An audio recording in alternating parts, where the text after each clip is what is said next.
মোহাম্মদ রবিউল আলম খান রতন। রবিউল আলম খান রতন। এবং আপনাকে আমরা রতন ভাই বলে সম্বোধন করি। আমি সব জায়গাতেই। বয়স কত? বয়স 49। এই মুহূর্তে। আপনার জন্ম জেলা কোথায়? চাঁদপুর। ঠিক আছে, বলুন, আপনি ধারাবাহিকভাবেই বলুন। এবং আপনি তো নিশ্চয়ই জানেন যে সিক্রেটসে আমরা যে বিষয়গুলো উপস্থাপন করি সেগুলোই আপনি আজকে এখানে বলতে এসছেন। আমরা একেবারে ব্যাকগ্রাউন্ড থেকে শুরু করতে চাই।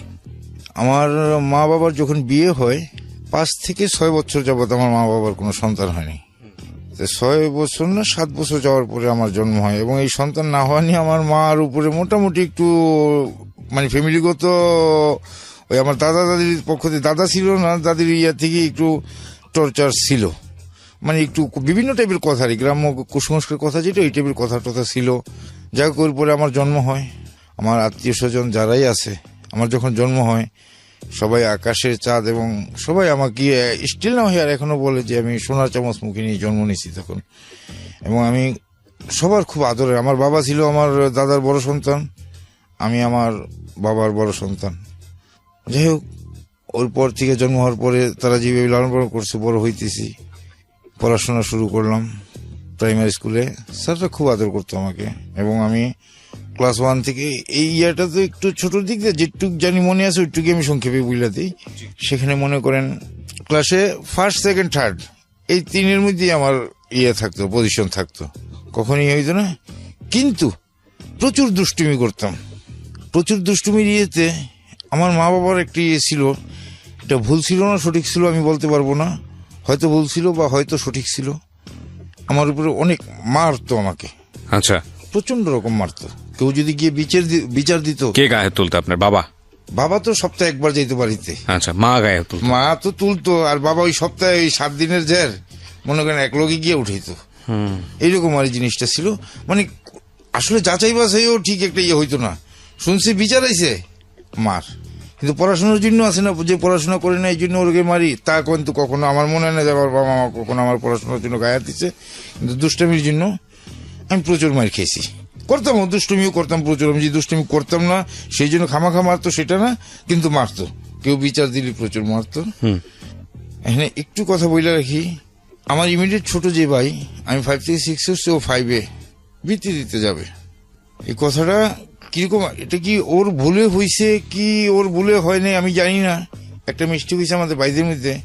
এই কথাটা আগে, এটা বলার আগে একটু বলে নি। আমার জীবনে দেখা অনেক সৎ মানুষ দেখছি আমি, আমার ইমিডিয়েট যে ছোট ভাই, ওর মতো সৎ মানুষ আমি কম দেখছি। সে এত অনেস্ট, কিন্তু ও যখন 5-এ বৃত্তি পরীক্ষা দিতে চায়, আমি বৃত্তি পরীক্ষা দিইনি, কিন্তু ওর সাথে ওকে আগাই দিতে যাওয়াতে আমাদের বাড়ি থেকে যেখানে পরীক্ষা দিতে যাবে প্রায় 18 কিলো ডিস্টেন্স, ঠিক আছে।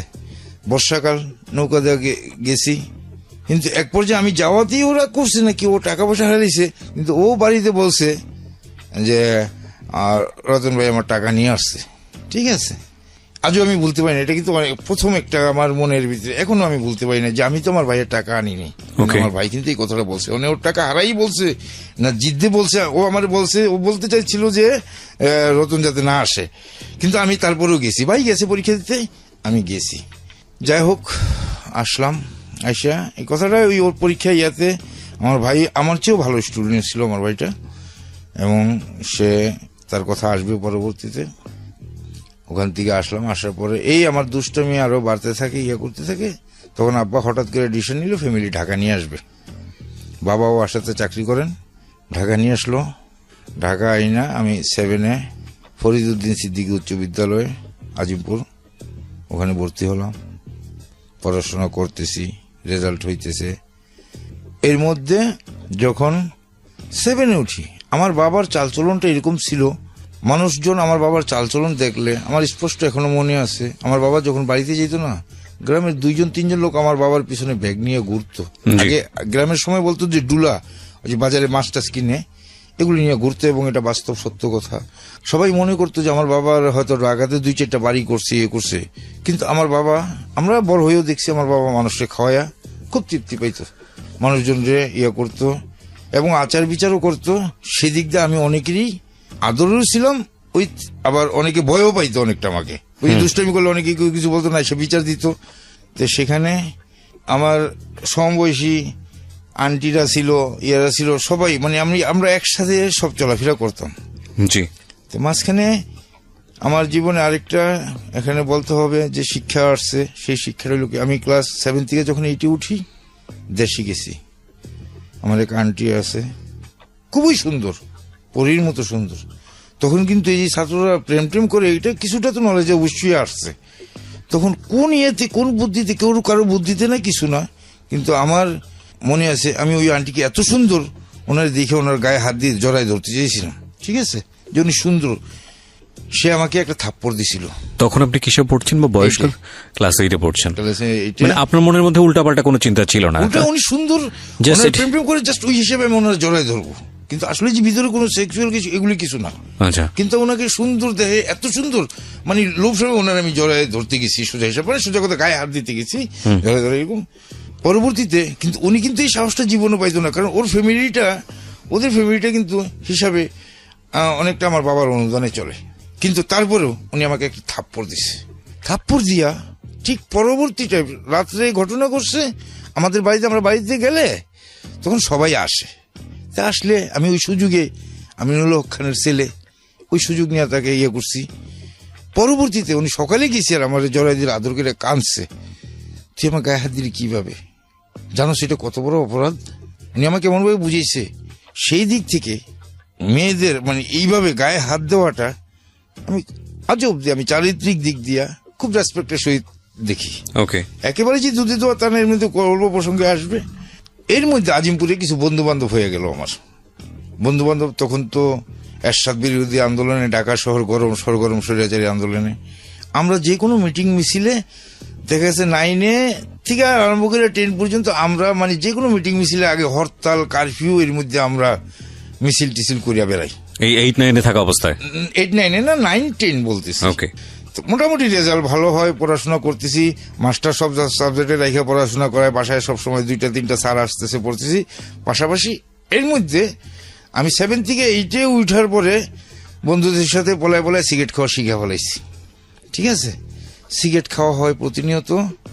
আমি প্রথম ক্লাস 9 থেকে যখন 10-এ উঠছি তখন আমাদের এলাকাভিত্তিক মারামারি হইতো, যেমন আজিমপুর পলাশী, আজিমপুর শেখসাবাজার, আজিমপুর নিউ পল্টন, এই মারামারি এগুলাতে আমরা অ্যাটেন্ড করি।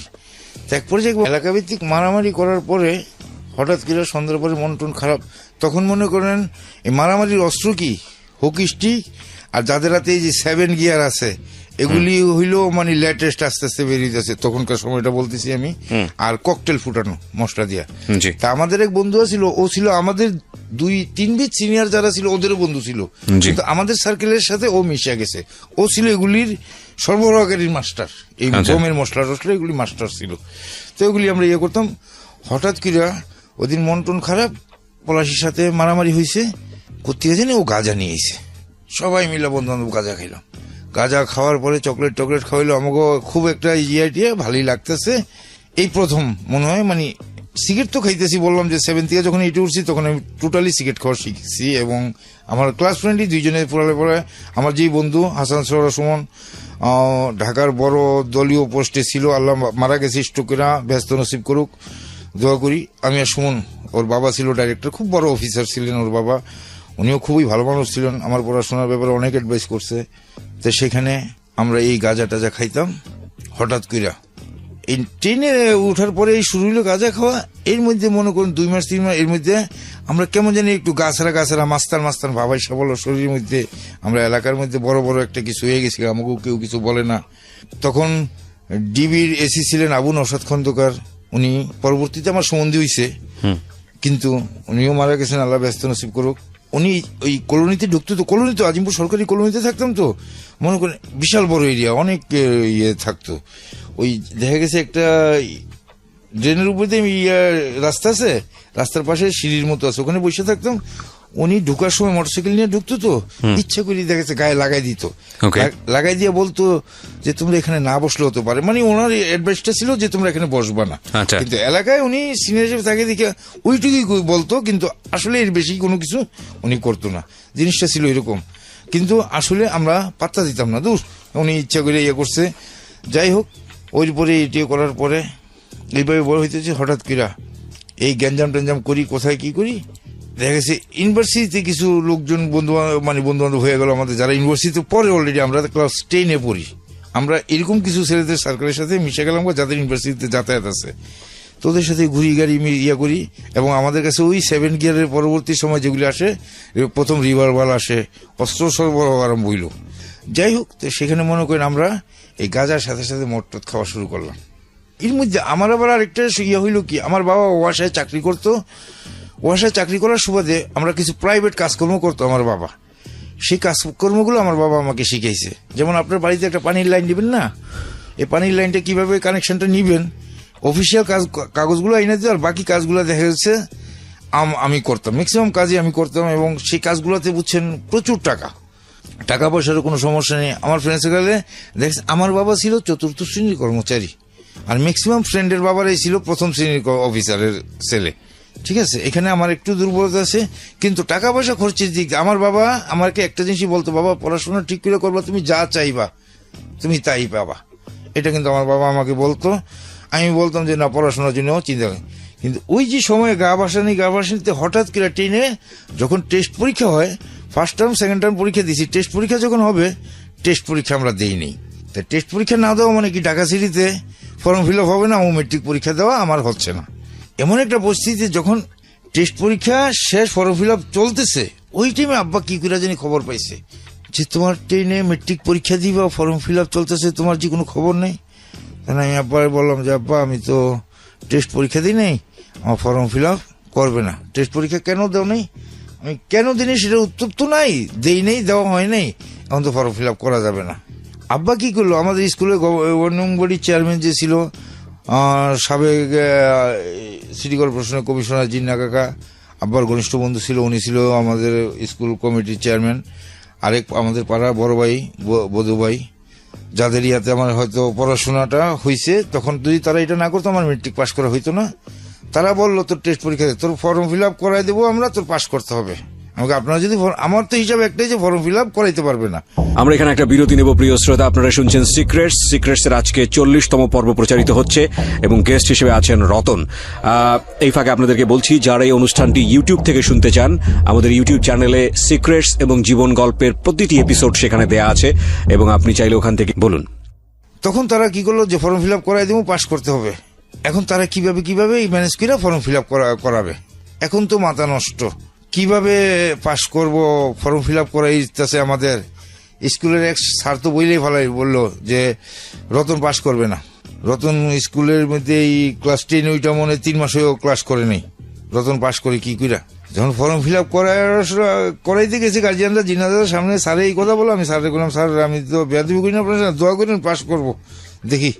এরপরে আইসা তখন আমি বলতেছি, আপনি হয়তো শুনছেন কিছু নাম আসতে হয়, ডাক্তার মিলনের নাম শুনছেন যে মারা গেছে এরশাদ আন্দোলনের সময়। ওনার ছোট ভাই ছিল একটা, ওনাদের ফ্যামিলিটা ছিল কম্পিউটার ফ্যামিলি। মিলন ভাই ডাক্তার ছিল, তার ছোট ভাই বাবু ভাই ইঞ্জিনিয়ার, আর তার ছোট রুমেল। আমরা যখন মেট্রিক পরীক্ষা দেব তখন রুমেল ইন্টার পাস করে ফেলাইছে। মেট্রিক আর ইন্টারে রুমেলের রেজাল্ট হয়েছে থার্ড স্ট্যান্ড আর 5th স্ট্যান্ড সারা বাংলাদেশে। কিন্তু পাশাপাশি বাসার সুবাদে আমাদের ঘনিষ্ঠ বন্ধু।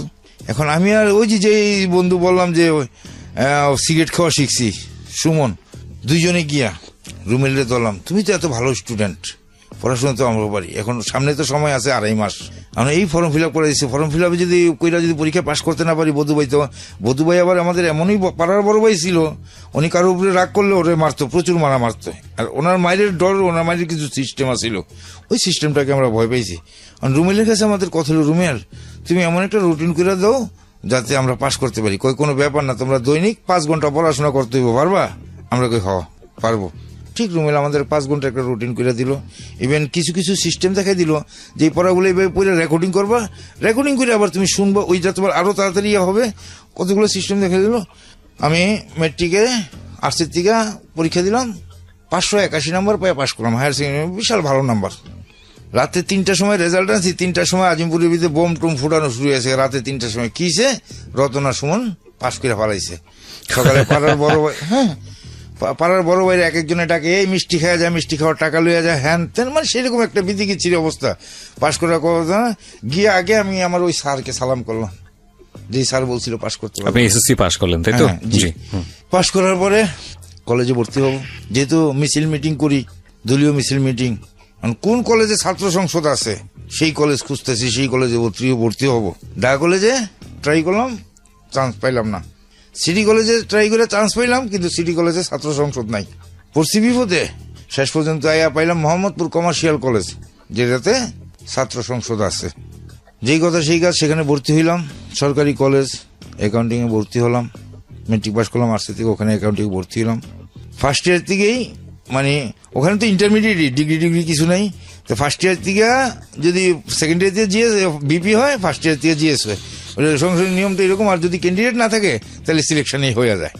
দেখুন আমাদের একটা হইলো কি, যে আমাদের যে বন্ধু বান্ধব আছে ঢাকা সিটিতে, আমাদের লোকজন তো কোথাও কোনো কম নেই, কমতি নেই।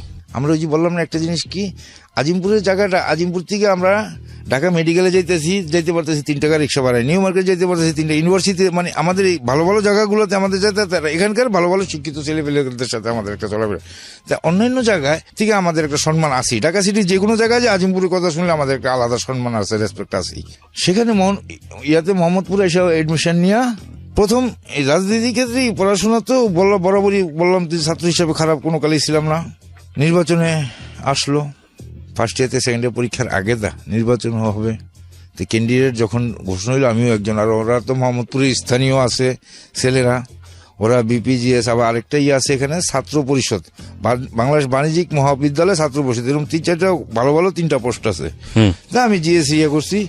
ওরা কি করলো, নির্বাচনের দিন সকালবেলা গিয়ে নামলাম, আমার ফট করে আমার এক বন্ধু ডাইকা, যে জিএস ক্যান্ডিডেট, আমার খুব ঘনিষ্ঠ বন্ধু, ডাইকা নিয়ে ওই পোলাপেন দিয়ে আমার যে ফিজিক্যাল কলেজ আছে না পাশে, ওইটার মধ্যে নিয়ে আটকে রাখলো। ওকে, তখন তো আমি বুঝলাম যে এখানে একটা বুঝতে পারিনি। এখন আমার যারা ভোটার, যারা আমাকে করবে, ওরা তো সব কি, রতন কোথায়, মানে আমার যিনি আটকে রাখছে, তখন তো এই মোবাইলেরও এত অ্যাভেলেবেল মোবাইলও নেই, এত সেটাও নেই। আমারে ছাড়লো নির্বাচন শেষ করে, হেরা ফলাফল ডিক্লেয়ার করে, অমুকে ভিপি, অমুকে জিএস। আমি আইসা, আমার তো চোখের পানি ভাই ভাই বললো, সব সাধারণ ছাত্রছাত্রীরা, দোস্ত তুমি কোথায়? এরপরে প্রিন্সিপাল স্যার আর ভাইস প্রিন্সিপাল স্যারে ধরলাম আমি, স্যার আপনারা তো জানতেন যে আমি একজন ক্যান্ডিডেট, আপনারা কি এই জিনিসটাও খোঁজ নিলেন না যে রতন কোথায়? কয় আমরা খোঁজ নিছি, তোমার কোনো নেই। ওরা আরো এখানকার যারা ক্যান্ডিডেট আছে সবাই বলে যে রতনের খোঁজ নিছি, রতন আসেনি। তাই বললাম ঠিক আছে, আসে নাই। এই মনে করেন, এই যে মনে একটা আঘাত পেলাম, এই আঘাতের থেকে আমার কলেজের মধ্যে মানে চালচলন চেঞ্জ হলো। আমি প্রতিদিন কলেজে যাই, ড্রিঙ্ক করে কলেজে যাই।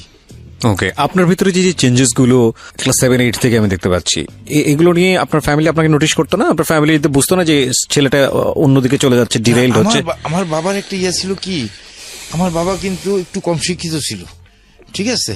আমার বাবা যেই মনে করেন যেটা 5-6 এরকম করে তখন তারা চাকরি পেয়েছে, যেটা বাস্তব সত্যি কথা। আসলে আমি যে ওইরকম পর্যায়ে যাইতেছি, এটা কিন্তু বাবার একটা যে ছেলে তো পড়াশোনা করতেছে, যত কিছু তা আমার বাবার টার্গেট হলো। আমার বাবা কিন্তু আরেকটা সুন্দর দিত, পড়াশোনার যে একটা মূল্য, সেটা কিন্তু আমার বাবা বুঝতে পারছে। আমার বাবা উনি মোহামেডান ক্লাবের ছিলেন, তখনকার সময় সদস্য ছিলেন, ওখানে গিয়ে কাটকুট খেলতেন। ওকে, তো উনি মানুষের ওখানে গেলে আমি দেখতাম যে আমার বাবাই মনে হয় এখানে কম শিক্ষিত। আর আমি কিন্তু দেখতে যেতাম বাবা কোথায়, অনেক সময় দেখেছি সারা রাত আসে নাই, কোথায় আড্ডা মারতেছে, এটা দেখার জন্য মা পাঠাইতো, আমি যাইতাম। তখন মনে হইতো আমার বাবা, কিন্তু আমার বাবা ওই জিনিসটা অনুধাবন করে ছেলেদেরকে পড়াশোনা করবা, তোমাদের পড়াশোনার জন্য যা কিছু করতে হয় আমি সব করব।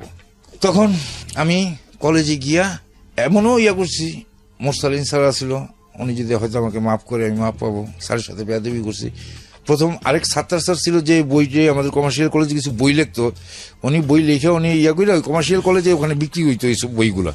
আমি কি করতাম, গিয়া রুমে গিয়া বইটি গাড়ি লিয়ে বাইরে পোলাবেন, যারা বইটি কিনে নেই বাইরে নিয়ে বিক্রি করতাম না, কিন্তু সবাই বিলি করে দিয়ে দিতাম, মানে ওনার ব্যাপারে। একদিন কি করছি, মোরসালিন স্যার যে ভাইস প্রিন্সিপাল, ওনার সামনে গিয়া শাল, একটা বিদেশি শাল গায়ে দেয় গিয়া, মানে মানে যেটা ইচ্ছাকৃত ভাবে গিয়া করে হঠাৎ করে স্যারের সামনে পিস্তল কোমর দিয়ে ফালাই দিছি। এটা ইন্টারমিডিয়েট পড়াশোনার ঘটনা? ইন্টারমিডিয়েট পড়ার সময়। কোন কলেজে পড়তেন? এই কমার্শিয়াল কলেজে। কমার্শিয়াল কলেজে। তখন আমি স্যারের সামনে এটা ফালাই দিছি, আর এটা তো আমার চরম বেয়া দিয়েছে। তখন স্যাররা পরবর্তীতে আমি জানতে পারছি, স্যারের ডিসিশন নিচ্ছে যে রতনরে এই কলেজেই রাখা যাবে না। এরপরে আমার হঠাৎ করে আমার রেজাল্ট খারাপ হইলো। আমার তো ডাইরেক্ট কিভাবে বাইর করতে পারবে না, আমার রেজাল্ট খারাপ হইলো। তখন আমার দুঃখ কি, আমি তো রেজাল্ট খারাপ করার মতো কোনো পরীক্ষা দিইনি, ঠিক আছে। তখন আরেক স্যার আমাকে, আরেক সিনিয়র স্যার কবির স্যার, আল্লাহ ওনাকেও বাঁচায় রাখুক, ওনার জন্য অনেক বাবার দুই বন্ধুদের মেট্রিক পাস করা হইলো। এখন আমি ওখান থেকে কলেজ থেকে বাইরে গেলে এখন আমি স্যারকে গিয়ে বললাম যে স্যার আমার এই কলেজে পরীক্ষা দিতে হবে, থাকতে হবে, কি করতে হবে? কয় রতন এটা তো কোনো ক্রমই সম্ভব না। তাহলে সম্ভব কি? কয় একটা প্রসেস আছে, তুই এখান থেকে একটা টিসি নিয়ে বগুড়া এই কমার্শিয়াল কলেজ আছে একটা, ওখানকার যে প্রিন্সিপাল স্যার আছে আমার বন্ধু মানুষ, আমি তোর একটা চিঠি লিখে দিই, তুই ওখানে গিয়ে অ্যাডমিশন নি। তখন আব্বারে এই কথা জানাইলাম, আমি আব্বারই সরাসরি জানাইলাম। আব্বা শুই না মোটামুটি খুশি। তখন তো আব্বা জানতে পারতেছে যে রতন আসলেই খারাপ হয়ে যাইতেছে, পড়াশোনা হবে না। আব্বা ডাইরেক্ট আমার নিয়ে বগুড়া, যেদিন জানাইলাম তারপর দিনই একদম ট্রাঙ্কে বইটুই কইরা স্যারের সাথে কি টেলিফোনে আলাপ হয়েছে কিনা আমি সেটা জানি না, ওখানকার যে স্যার ছিল মান্নান স্যার, ওনার কাছে নিয়ে গেল বাবা। ওই লুৎফুল কবির স্যার ফোন দিয়ে দিছে যে রতন নামে একটা ছেলে আসবে। তা আমি উনি যখন বিকালে একাডেমি, আমরা তো বিকালে গিয়ে পড়ছি, পয়সা ওই যে একাডেমি আছে তখন একটা ভাড়া জায়গায় এই কলেজটা চলে, ভাড়া বাড়িতে, আর অডিটোরিয়াম আছে একটা সরকারি অডিটোরিয়াম, সেখানে এই কলেজটা ভাড়া নিয়ে চলে। টিটু মিলনায়তন বল তো ওইটারে, সেখানে এই কলেজটা চলে। তা আমরা ওই ওখানে গিয়া ঠিকানা মতো গিয়া বসে রয়েছি। স্যারে ঢুকলো ইয়ামা RX একটা গাড়ি নিয়ে। এরপরে কয় রতন কে? এরপর আমি উঠে সালাম দিলাম, স্যার আমি রতন। কয় তুমি আসছো? আমি কি স্যার সাথে আমার বাবা আসছে। আব্বারে উনি সালাম দিয়ে করলো ঠিক আছে আপনি আমার অফিস রুমে আসেন। বাবার নিয়ে কি বললো আমি জানি না, ওখান থেকে আলাপ টালাপ কইরা আমি যে ওখানে গিয়ে থাকতে পারবো এটা কিন্তু আমার হিসাবের বাইরে, আমি ওখানে গিয়ে থাকতে পারবো না, এরকম একটা মনের ইয়া। এরপরে আব্বা এসে বললো তুমি স্যারের সাথে কথা বলো, থাকো এখানে, স্যার ভর্তি সবকিছু ব্যবস্থা করবে। মানে আব্বার রীতিমতো স্যারের কাছে মানে চোখের পানি ফেলাইছে যে আমার ছেলেরা তো নষ্ট হয়ে যেতেছে স্যার, ওরে যদি আপনি একটু রেখা পড়াশোনা করাইতে পারেন। স্যারে আবার বাবারে কি বলছে এটা পরবর্তীতে শুনছি যে দেখেন আমি এটা একটা বাগান করছি, এই বাগানের মালি আমি, আর এই যতগুলো স্টুডেন্ট এগুলি ফুল এগুলি পরিচর্যা করে আমার কাজ, যারে যেভাবে যা লাগে আমি ইয়ে করব। আব্বা এসে বললো আমি তো স্যারের বলতেছি, বলে স্যার আমি তো এইভাবে কন্টিনিউয়াস থেকে ইয়ে করতে পারবো না। কয় তোমার যা যা কি লাগবে সবকিছু আমি দেখবো, কিন্তু তোমার থাকতে হবে। প্রতি 20 দিন 21 দিন পর পর আমি ঢাকা আসতাম, আর টেলিফোনে তো কন্টিনিউয়াস মার সাথে সবার সাথে যোগাযোগ আছি। ওখানে আমার টাকা লাগতো না, 1 টাকাও, সরকারি কলেজ তো, আর যা বই পুস্তক খাতা যা লাগতো সব আমার ওই স্যার দিত, মান্নান স্যার ওখানকার বগুড়া যে প্রিন্সিপাল স্যার উনি দিতেন। কিন্তু তারপরেও বাবা প্রতি মাসে 3000 4000 5000 করে টাকা দিত। যাই হোক থাকলাম, কিন্তু সেখানে ওই যে মট্টত খাওয়ার ব্যবস্থা, ঢাকাতে আইলে 20 দিন 25 দিন পরে এলে বন্ধুদের সাথে একসাথে হয়ে তো হইতুই, ওখানে প্রায় সময় দেখেছে সপ্তাহে একবার এই জিনিসটার ব্যবস্থা হয়ে যেত। এরপরে এক পর্যায়ে যাই হোক থাকলাম, ইয়ে করলাম, পড়াশোনা করতেছি। আচ্ছা এখানে আরেকটু স্ট্রিতে আসতে হয়। আমি মেট্রিক পাস করার পরে কক্সবাজার ঘুরে এসে আমি দেশে গেলাম, আমার দেশের বাড়িতে। আমি খুব ফ্যাশন প্রিয় ছিলাম ভাই। এলিফেন্ট রোডের নতুন কেস জিন্সের প্যান্ট যেটা আসতো আমি আগে কিনতাম। যত আমার ফ্রেন্ড সার্কেল অনেকেই কোটিপতির ছেলে আসছিল, কিন্তু আমি নর্মাল বাবার ছেলে, এদিক দিয়ে আমার বাবা কোনো বললাম না কোনো ইচ্ছা অপূর্ণ রাখে নাই। ফ্যাশন প্রিয় ছিলাম, জিন্সের প্যান্টকে অনেক মেয়ের স্বপ্নের পুরুষও ছিলাম অনেকটা। তাই সেখানে হঠাৎ করে এমনি অনেক মেয়েরা ফ্রেন্ডশিপ কথা এগুলি পাত্তায় মনের মধ্যে আসে না, এগুলো দূর মানে অস্ত্রবাজি করি, ড্রিঙ্ক করি, একটা আলাদা ভাব, এইটা নিয়ে মানে অস্থির অবস্থা, নিজের হিরো মনে হতো। হ্যাঁ বাস্তবটা তাই।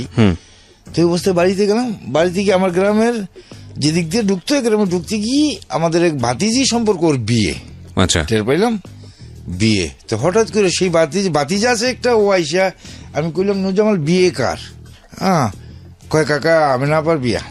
তা আপনি আসছেন আমাকে দাওয়াত, দুপুরে এখানে থাকবেন। ঠিক আছে ভালো কথা। তো হঠাৎ করে ওই অবস্থায় দেখি ওখানে ওই বিয়ে বাড়ির অনুষ্ঠানের মধ্যে একটা মেয়ে স্কার্ট পরা, খুব দাপাদাপি ঘোরাঘুরি করতেছে। তোরে দেখে মনে হইলো যে এই গ্রামের বাড়িতে যেই বয়সের মনে হইতেছে মেয়েটা, এই বয়সের একটা মেয়ে এখানে, তো আমার গ্রাম অঞ্চলের কোনো মেয়ে না, ও তো এইভাবে করতে পারে, মেয়েটা কি আমার জানতে হবে। দেখে আমার চোখে পড়লো। চোখে পড়ার পরে আমার এক ক্লাস ফ্রেন্ড ছিল কামাল প্রফেসর, যে ইংলিশে ছিল ভালো, সে আমার সম্পর্কে মামা হয়, আমার বাবার উকিল শ্বশুরের ছেলে, আমার মামা উইথ আমার ক্লাস ফ্রেন্ড। আর আমি ছিলাম অঙ্কে খুব ভালো স্টুডেন্ট, দুইজনে। কিন্তু ও ইউনিভার্সিটিতে চান্স পেয়েছে, এটা বলা ইয়া না, উপরে আল্লাহ আমি ইয়া করি না, ওর ইয়া আছে যে ও আজকে এখন ভালো ইংলিশের প্রফেসর হয়েছে। কিন্তু তার পড়ার অবদান, আমার রতনে জন্ম না হইলে হয়তো তার পড়া হয়তো কিনা আমি সন্দেহ, কারণ তার তো ঢাকাতে কেউ নেই। আমার বাসায় রেখে ইউনিভার্সিটি ভর্তি থেকে আরম্ভ করে ইভেন হোস্টেলে সিট নেওয়া টোটাল সেটা ও জানে, অস্বীকার করে কোনো জন্যই। যা হোক, তো সেখানে আমি কামালে ডাক দিলাম, তখন তো মামা দিঘা কি এটা কে? হ্যাঁ না ফটকিরা কয়। কামালে আমার কইতেছে এটা যেও এদিকে চোখ দিও না। আমি কেন, কি কে এটা? কয় চিকিৎসা দুদাদার মাইয়া। আমি দুদাদার মাইয়া কি এরপরে আমি গিয়ে আমি ডাকছি, এই এদিকে আসো তুমি।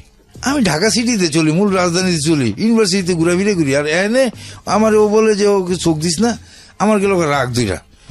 এরপরে আমি বললাম তুই খালি একটু ওরে যাতায়াত ব্যবস্থাটা করবি, তুই বাকিটা কি হয় আমি দেখো মনে। আচ্ছা, মেয়েটা ডাক দিলাম, মেয়েটা কত চালাক, সে ক্লাস 10-এ পড়ে, মানে পরবর্তী জানলাম ক্লাস 10-এ পড়ে। আইসি বললাম না হুমায়ুন আহমেদ একটা বই আমার হাতে। ও কি করলো, দেখি তো তোমার হাতের থেকে ওই অবস্থায় টান্দা বইটা নিয়ে লোকা। আমি গেছি প্রকাশ হয়েছে, কিরে আমার হাতের থেকে বই টান্দা নিয়ে লোক, ওকে আমার থেকে বেশি। তোমার নাম কি? তখন আমি বললাম যে এখানে কোথায় আসছো তুমি? আমার বান্ধবীর বিয়ে সেখানে। আমি না ওর ডিটেল যাই না, আমি আবার পরে ব্যাক করে এসে ওরে বললাম যে আমি দুপুরে, ঠিক দুপুরে আমাদের বাড়ি থেকে ওদের গ্রাম, আমাদের গ্রাম থেকে ওদের গ্রাম 2 কিলোর দূরে। আমি বললাম দুপুরে আমি তোমাদের বাড়িতে থাকবো, তোমার জন্য অপেক্ষা করব, তোমার যদি সম্ভব হয় থাকবা। আমি তো গিয়া ওই যে কামাল প্রফেসর যে তার মামার বাড়ি হইলো ওই পাশাপাশি বাড়ি। তার কামাল আমার মামা হইলে ওর মামা আমার নানা হয়, তারা আমাদেরকে আদর করে, আমার বাবার নামের উপরই আদর করে আমারে। আমি যাওয়ার পরে সেই কামালের মামা গো বাড়ি থেকে ডাব ডুব পাইরা গাছের থেকে অস্থির অবস্থা, পাশেই মনে করেন এই মেঘনা নদীর পাড়েই ওদের গেলাম। জি, ওখানে গিয়া কি সুন্দর স্বচ্ছ পানি, গোসল করতে নামছি। তখন তো শখের ব্যাপার ওই খালে গোসল করা, খালের পানিতে গোসল করা। গোসল করতে নামছি, ঠিক গোসল করতে নামছি আর দেখি ওই মেয়ে কে বান্ধবীর বিয়ে, ওখানে গিয়ে হাজির। তা হাজির হওয়ার পরে আমি বললাম তো বাড়িতে সাবান টাবান তাওয়াল টাওয়াল গোসল করতেছি, ইয়ে করো। ও আনছে, আনার পরে কেন আসতে বলছেন? তো ইয়ে করার পরে আমি কি আমার ইচ্ছে হয়েছে, দেখলাম তুমি আসো কিনা, এমনি আসতে বলছিলাম, আসছো, খুশি হয়েছে, এনাফ। এই ইয়ে করার পরে কামাল মামুর এসে দইরা ইয়ে করে আমাদের সাথে ওই আর থেকেই মনে করেন কোন অফার টফার কি, জাস্ট প্রশ্নবোধক আশ্চর্যবোধক চিহ্ন দিয়ে আমাদের প্রেম ভালোবাসা হয়। একটা চিঠি দিছিল, আমি দিছিলাম একটা প্রশ্নবোধক চিহ্ন আইকা, এইটাই চিঠি, আর ও আমাকে অ্যান্সার দিয়েছিল, ওইটার ভিতরে একটা আশ্চর্যবোধক চিহ্ন দিছিল। আমাদের প্রেমের এটাই ছিল ইয়ে, মানে ও আমি ইয়ে করছি। সেই সম্পর্ক আমাদের সাথে প্রায় 6 বছর কন্টিনিউয়াস এবং মোটামুটি গভীর সম্পর্ক, কিন্তু আমাদের সম্পর্কের মধ্যে কোনো পাপ জড়িত ছিল না। এটা হইলো বড় কথা। প্রতি 15 দিন পর ওর মধ্যে সম্পর্ক প্রাথমিক অবস্থায় আমি তো ইন্টারমিডিয়েট গিয়ে ওখান থেকে ইন্টারমিডিয়েট ইয়াটা শেষ করে আসি, পরীক্ষা দিলাম বগুড়াতে। তো স্যারে গাইড দিচ্ছে, স্যারের নিজস্ব মোটরসাইকেল আমাকে ব্যবহার করার জন্য দিয়ে দিত। যে তোমার তখন জায়গা ঘোরার জায়গাও দেখাই দিল, মস্তানগড় এদিকে ঘোরাটোর জায়গা আছে, এগুলি দিকে এটাকে ঘুরবার। আর আমি ঘোরার জন্য বরাবরই একটু পাগল ছিলাম, যে কোনো জায়গায় যখন যে মন চাইতো চলে যেতাম। কক্সবাজার, সিলেট আমি অসংখ্যবার ঘুরতে গেছি। সেখানে যেদিন রেজাল্ট দিব আগের দিন রাতে 10টার সময় স্যারের ফোন দিলাম, Bogura principal sir, sir result তো একদিন আগে আপনাদের কাছে যাওয়ার কথা, রেজাল্টের খবর কি? এখন স্যারে দুষ্টিমি করে বলছে আমার, কিন্তু পাস চাস না ফেল চাস? আমি কি যেইটা হয়েছে বলেন স্যার, খুব টেনশন পত্রের একটা ইয়া হয়ে যেত গাই, মেশিন পত্র কইতে গাইতো, এগুলি কোথায় লুকাইবো, চাউলের ড্রামে অমুক জায়গায় ওইটা নিচে এটা নিচে, অস্থির হয়ে যেত গা। কিন্তু এর মধ্যে ওখান থেকে আসার পরে তখন বাবার আমি গাড়ি কিনলাম, প্রথম মোটর সাইকেল নিজের, এমনি বন্ধু বান্ধব গাড়ি চালাইছি কিন্তু নিজে। তখন এই ডাকাতি মোটর সাইকেল কিনলাম। ওই আমি ক্রিকেট খেলা দেখার খুব পাগল ছিলাম। ঢাকা শহরে যখন ডিসেন্টিনা মানুষ দেখলে না করে চায় থাকতো যে এটা কি হয়েছে, তখন আমি 1,17,000 টাকার ডিসেন্টিনা কিনি শুধু ক্রিকেট খেলা দেখার জন্য, ব্যক্তিগতভাবে। এটা আমার মতো ফ্যামিলির জন্য। আমার বাসাটা কিরকম, ওই সরকারি জায়গা তো, ওখানে আমরা মনে করি লিজের মতো নিয়ে 7টা রুম করছি, ঠিক আছে? ওই রুম করে দেখাচ্ছে 4টা রুম ভাড়া দিছে, আর 4টা রুম আমার জন্য, একটা রুম আলাদা, আর 3টা রুমে আমার ছোট 2 ভাই বাবা মা।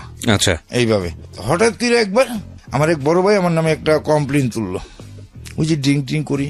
আমাদের ফ্রেন্ড সার্কেলে কিন্তু আরেকটা জিনিস বইলা নিই আমি আপনাকে, আমার ফ্রেন্ড সার্কেলের মধ্যে একবার এক বন্ধু কি করছে, আরেক বন্ধুর সাইকেল নিয়ে বিক্রি করে ফেলাইছে। আচ্ছা, তখন আমরা বন্ধুরা মিলা এটা প্রমাণ হওয়ার পরে যেই বন্ধু নিয়ে বিক্রি করে ফেলাইছে ওরে পিটাই পুটাই ফ্রেন্ড সার্কেল থেকে আচ্ছা আচ্ছা, যে আমাদের বন্ধু বান্ধবের মধ্যে এই ধরনের ছেলেমেয়ে থাকবে এটা হইতে পারে না।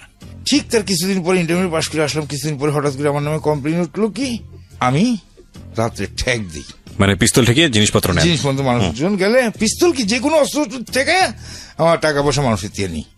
হ্যাঁ, এটা কি বলছে? তখন আমাদের বড় ভাই ছিল, আমি নাম বলবো না, এক বড় ভাই ছিল, উনি মাসে অ্যাকুরিয়ামের ব্যবসা করতে। তখন এই গোল্ডফিশ টোলফিশ মাছ প্রথম আসে এলাকায়, এই কাটাবন্তিকা আমাদের এলাকায় উনি লাগিয়ে ব্যবসা করতো।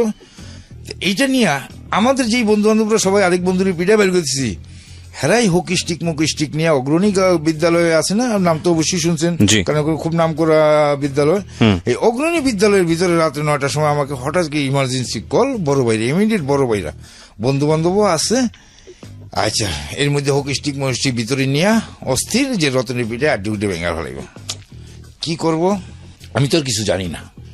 যখন এই ইয়াটা কিছুটা টের পাইলাম আমি, তখন আমার একটা বন্ধু আছে, মেবি বর্তমানে সে অস্ট্রেলিয়া আছে, সাইদ, সে ইউনিভার্সিটিতে পড়তো, পড়াশোনা সমবয়সী ছিলাম, কিন্তু পড়াশোনা আমার যে সিনিয়র ছিল এক বেশ, ও ঢাকা ইউনিভার্সিটিতে পড়াশোনা কইরা অস্ট্রেলিয়া চলে গেছে। তখন ইয়ারে সাইদ রে আর আরেক বড় ভাই, আরেক বন্ধু আছে চপল, সেই চপল আছে বর্তমানে ইটালিতে, চপলে বড় ভাই মুকুল, মেবি আজিমপুরে আছে এখন, আবার সেই মুকুলও ইটালি গিয়ে ঘুরে আসছে, কিন্তু চপল আগে গেছে। মুকুল রে আর সাইদ রে বললাম যে সাইদ, তুই মুকুল বাড়ি নিয়ে আস, আমি একটু কথা বলবো, পরিস্থিতি খারাপ দেখতেছি, যদি একজন হিট করে আমার গায়ে অবস্থা খারাপ, বুঝছেন।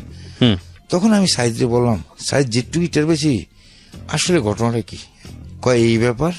আমি ঠিক আছে ভাই, তোরা যা মুকুল ভাইরে ডাক দে, বলো মুকুল ভাই যা বিচার করেন, আপনার ক্ষমতা আছে আমার টোটাল বিচার করার, মাথা পাইতে নেব, কিন্তু ভাই কোনো প্রমাণ ছাড়া যাতে আমার গায়ে কোনো হিট না হয়।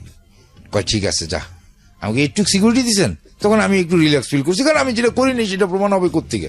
তখন এই পর্যায়ে তারা সেদিনকার মতো অনেক আনা গুসা ইয়াটিয়া কইরা কোনো কিছু পারে নাই, যে এটা কমপ্লেন করছে অনেক সেই আসে না।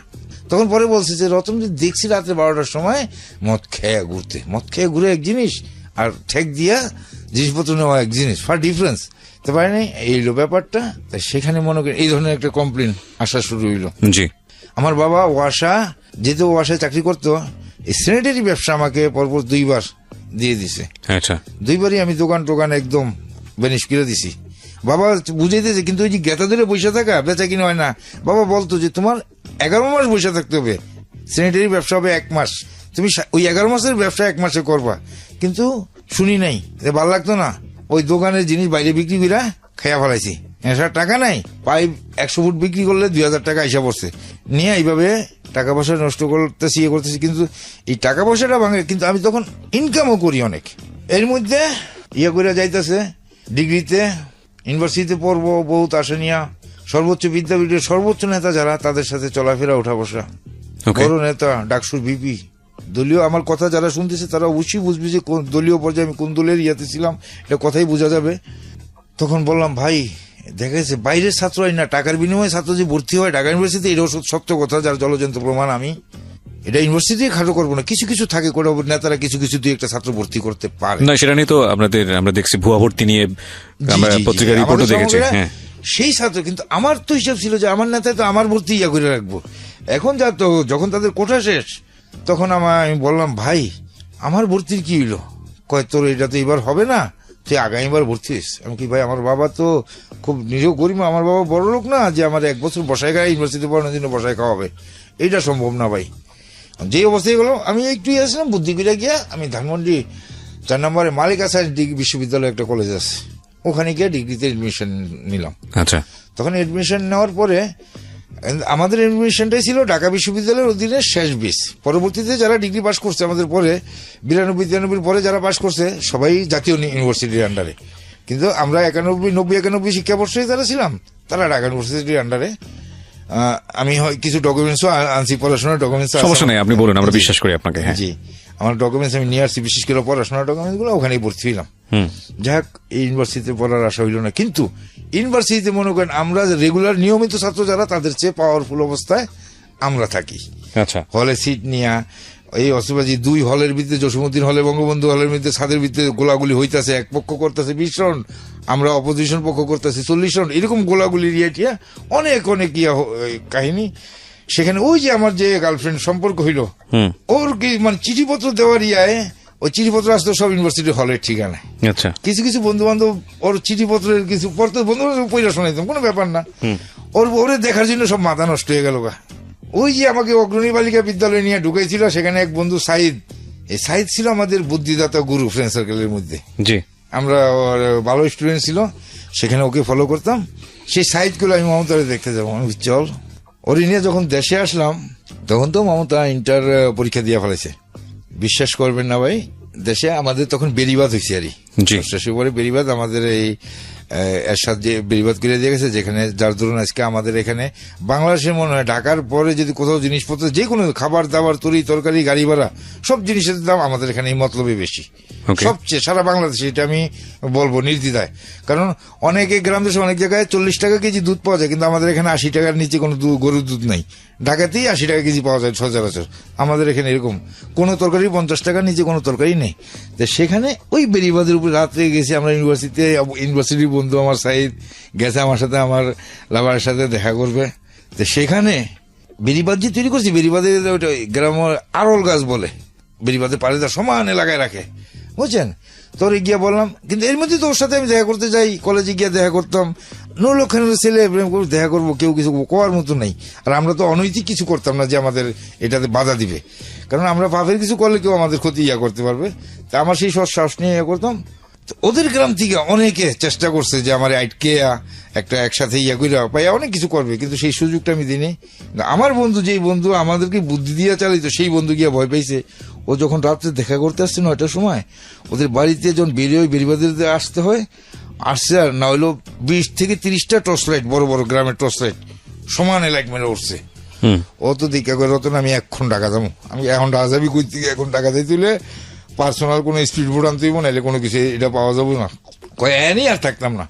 এরপরে নিয়ে আমার বাড়ি দিনে ঠান্ডা এই লাইটের মধ্যে ও ফটকিরে আইসা চিবাদা আইসা এই সাইডের সামনে কেমনি কেমন সাইড ভয় পাইছে, এটা শুনছে। সাইডে কইতাছে, আপনি টাকা শোনেন, আপনার হইলে ঢাকা ইউনিভার্সিটির নেতা, এনে আইসেন, এত ভয় পান, আমি ভয় পাই না।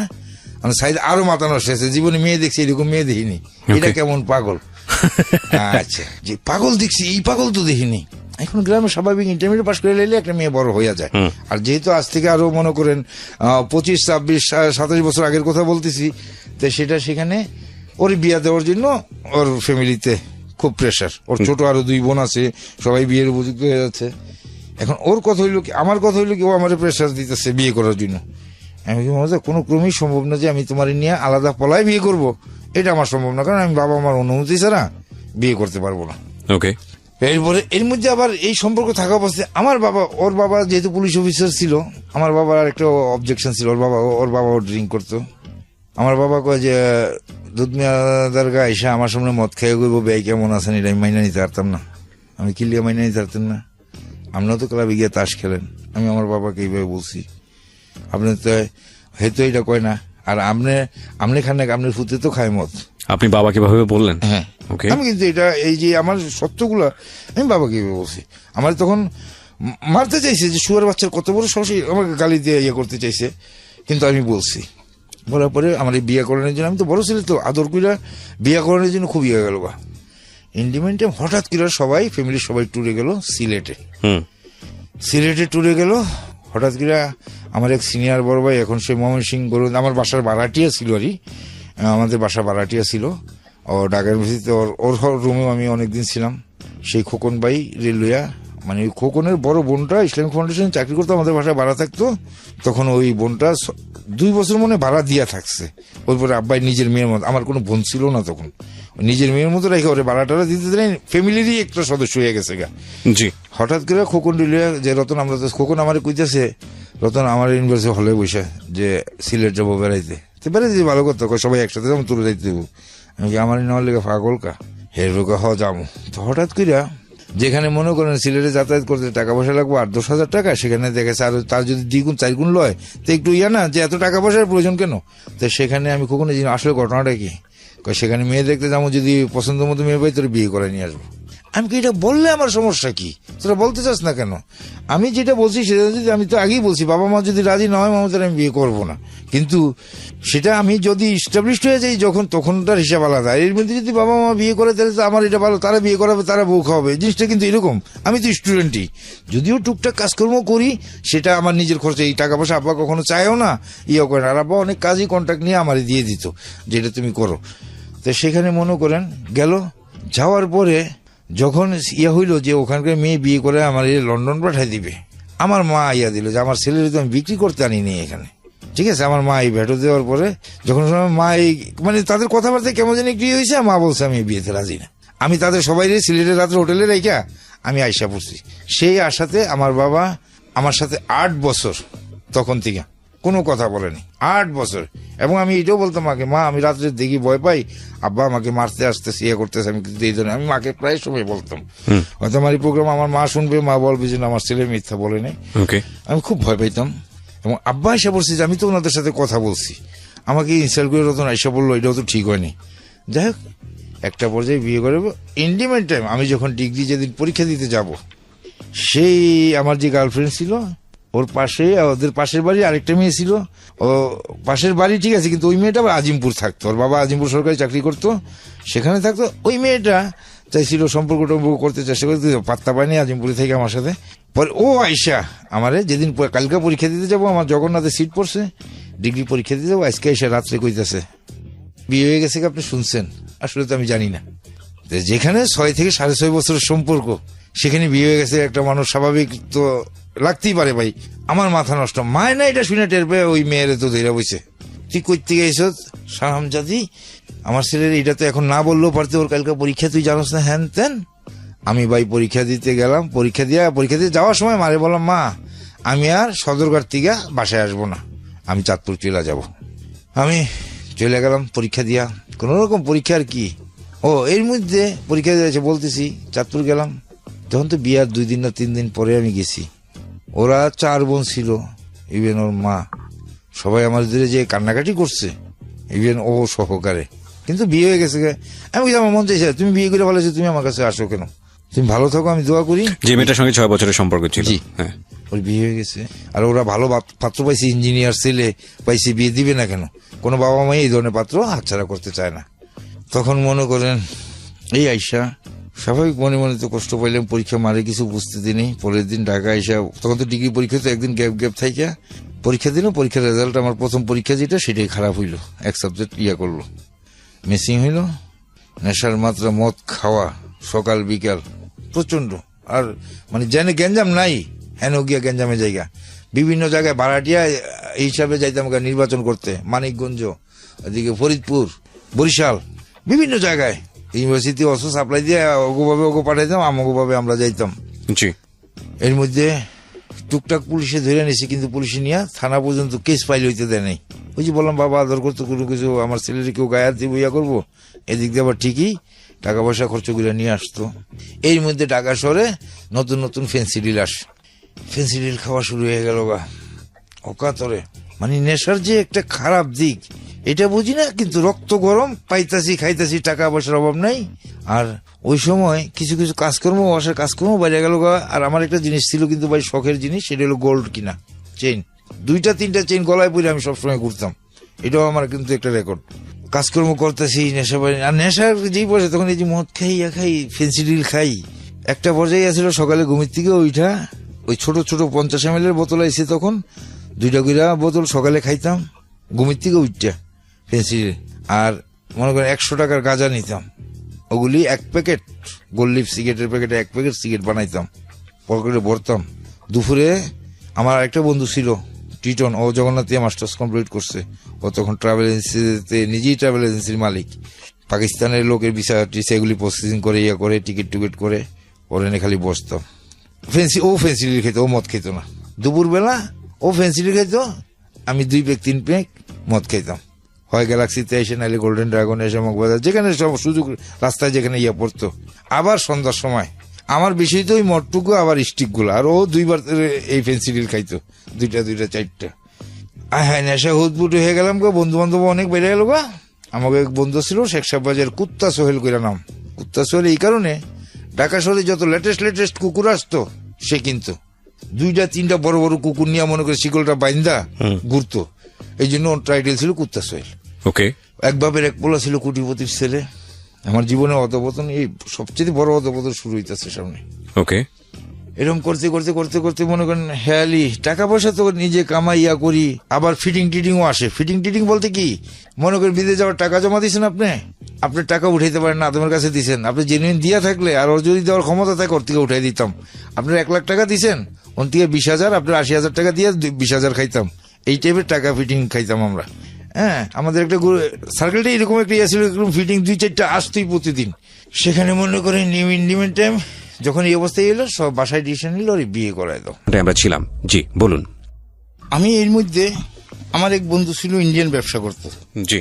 ওই যে আমি বললাম যে আমার ঘোরাঘুরির, আমি বাংলাদেশে খুব কম জেলাই আছে যেখানে যাইনি। তা আমার এই ঘোরাঘুরিটাও পারছিল। ইন্ডিয়াতে একটা ঘোরার ইয়া হয়ে গেল গা, কিভাবে ওই যেই বন্ধু ইন্ডিয়ার ইয়া করতো, ব্যবসা করতো, ও বলতো যে তোরা ইন্ডিয়া যাবি, তোদেরকে নিয়ে যাবো, তোকে যা খরচ ঘোরাঘুরি সব আমার, আসার সময় খালি একটা লাগেজ, ওর একটা লাগেজ আনতে হবে। তো দেখা গেছে আমরা পরে দেখতাম যে আমাদের নিয়ে গেলে ও আমাদের পিছনে খরচ করে 4 থেকে 5,000 টাকা, আর ও অন্তত 15-20,000 টাকা ইয়া করে, কিন্তু আমরা ওইগুলির দিকে ইয়া নাই। তো এইভাবে একটা ঘোরাঘুরির অভ্যাস হয়তো ইন্ডিয়া যাতায়াত করতাম। তো এক পর্যায়ে ওই যে মাঝখানে আমি একটু আগে বলছিলাম যে আমার সম্বন্ধী, মানে আমার ওয়াইফের আপন ফুফাতো ভাই ছিল ডিবির এসি, যাবো নওশাদ খন্দকারের নাম বলছি, জি দাদা। আমার সম্বন্ধী যে বড়, ওই দাদার বাসায় আজিমপুরে বাসা ছিল, তো ওই বাসায় থাকতো, ওর কোনো ফ্রেন্ড সার্কেল নাই। ওকে। ও কিভাবে আমাদের সাথে, আমাদের সিনিয়র বিসির সাথে মিশতে চেয়েছে, সেখানে ইয়া পাইনি। পরে আমারে বললো যে আমি তো এখানে থাকি, এখানে সিটি কলেজে ভর্তি হয়েছি, আমার তো ফ্রেন্ড সার্কেল লাগে না, আমি চলতে পারবো না। ঠিক আছে, তুই আমাদের সাথে চল, অসুবিধা নেই। তা আমাদের সাথে চলতো, ফিরতে ইয়ে করতে। তো এই ইয়াতে আমার সেই বন্ধুর নাম ছিল রফিক, এবং খুবই ভালো মানুষ, খুবই ভালো ছেলে। আমার সাথে ফ্রেন্ডশিপ হওয়ার পরে আমাদের সাথে চইলা ওরে থানায় 2 বার ধরে নিয়ে গেছে, কিন্তু ওর ভাই যে এত বড় অফিসার, নিয়ে গেছে, সাথে সাথে নিয়েছে। পরে ওই দাদা ওকে বিদেশ পাঠিয়ে দিল। ওকে। বিদেশ পাঠায়, এর মধ্যে ওই ছেলের সাথে, আমার সেই বন্ধু রফিকের সাথে আজিমপুরে অনেকেই ক্লোজ হয়েছে, কিন্তু ও বিদেশ যাওয়ার পরে ওর সাথে আর কেউ যোগাযোগ রাখেনি। কিন্তু ওর সাথে এক মেয়ের অ্যাফেয়ার ছিল, ও আমার সাথে যোগাযোগের মাধ্যমে ওই মেয়ের সাথে চিঠি আদান প্রদান করতো। আচ্ছা। তো সেদিক দিয়ে ওর সাথে একটা সম্পর্ক রয়েছে। আচ্ছা, এর মধ্যে কি, ও যাওয়ার 1 বছর পর ওর বাবা মারা যায়। তখন আমাকে চিঠিতে বলল, রতন, আমি তো ভালো লাগতেছে না, আশা পড়বো এই মুহূর্তে। তাই আমি বললাম, দেখো, তোমার দাদা পাঠাইছে, তোমার দাদার কোটি কোটি টাকা থাকতে পারে, এখন তোমার ভাই ব্রাদার গুলো তোমার সবচেয়ে ছোট, তুমি বড়, একমাত্র বর্জনক্ষম, তুমি যদি আসা পড়ো, তোমার ভাই বোন গুলোর কি অবস্থা হবে?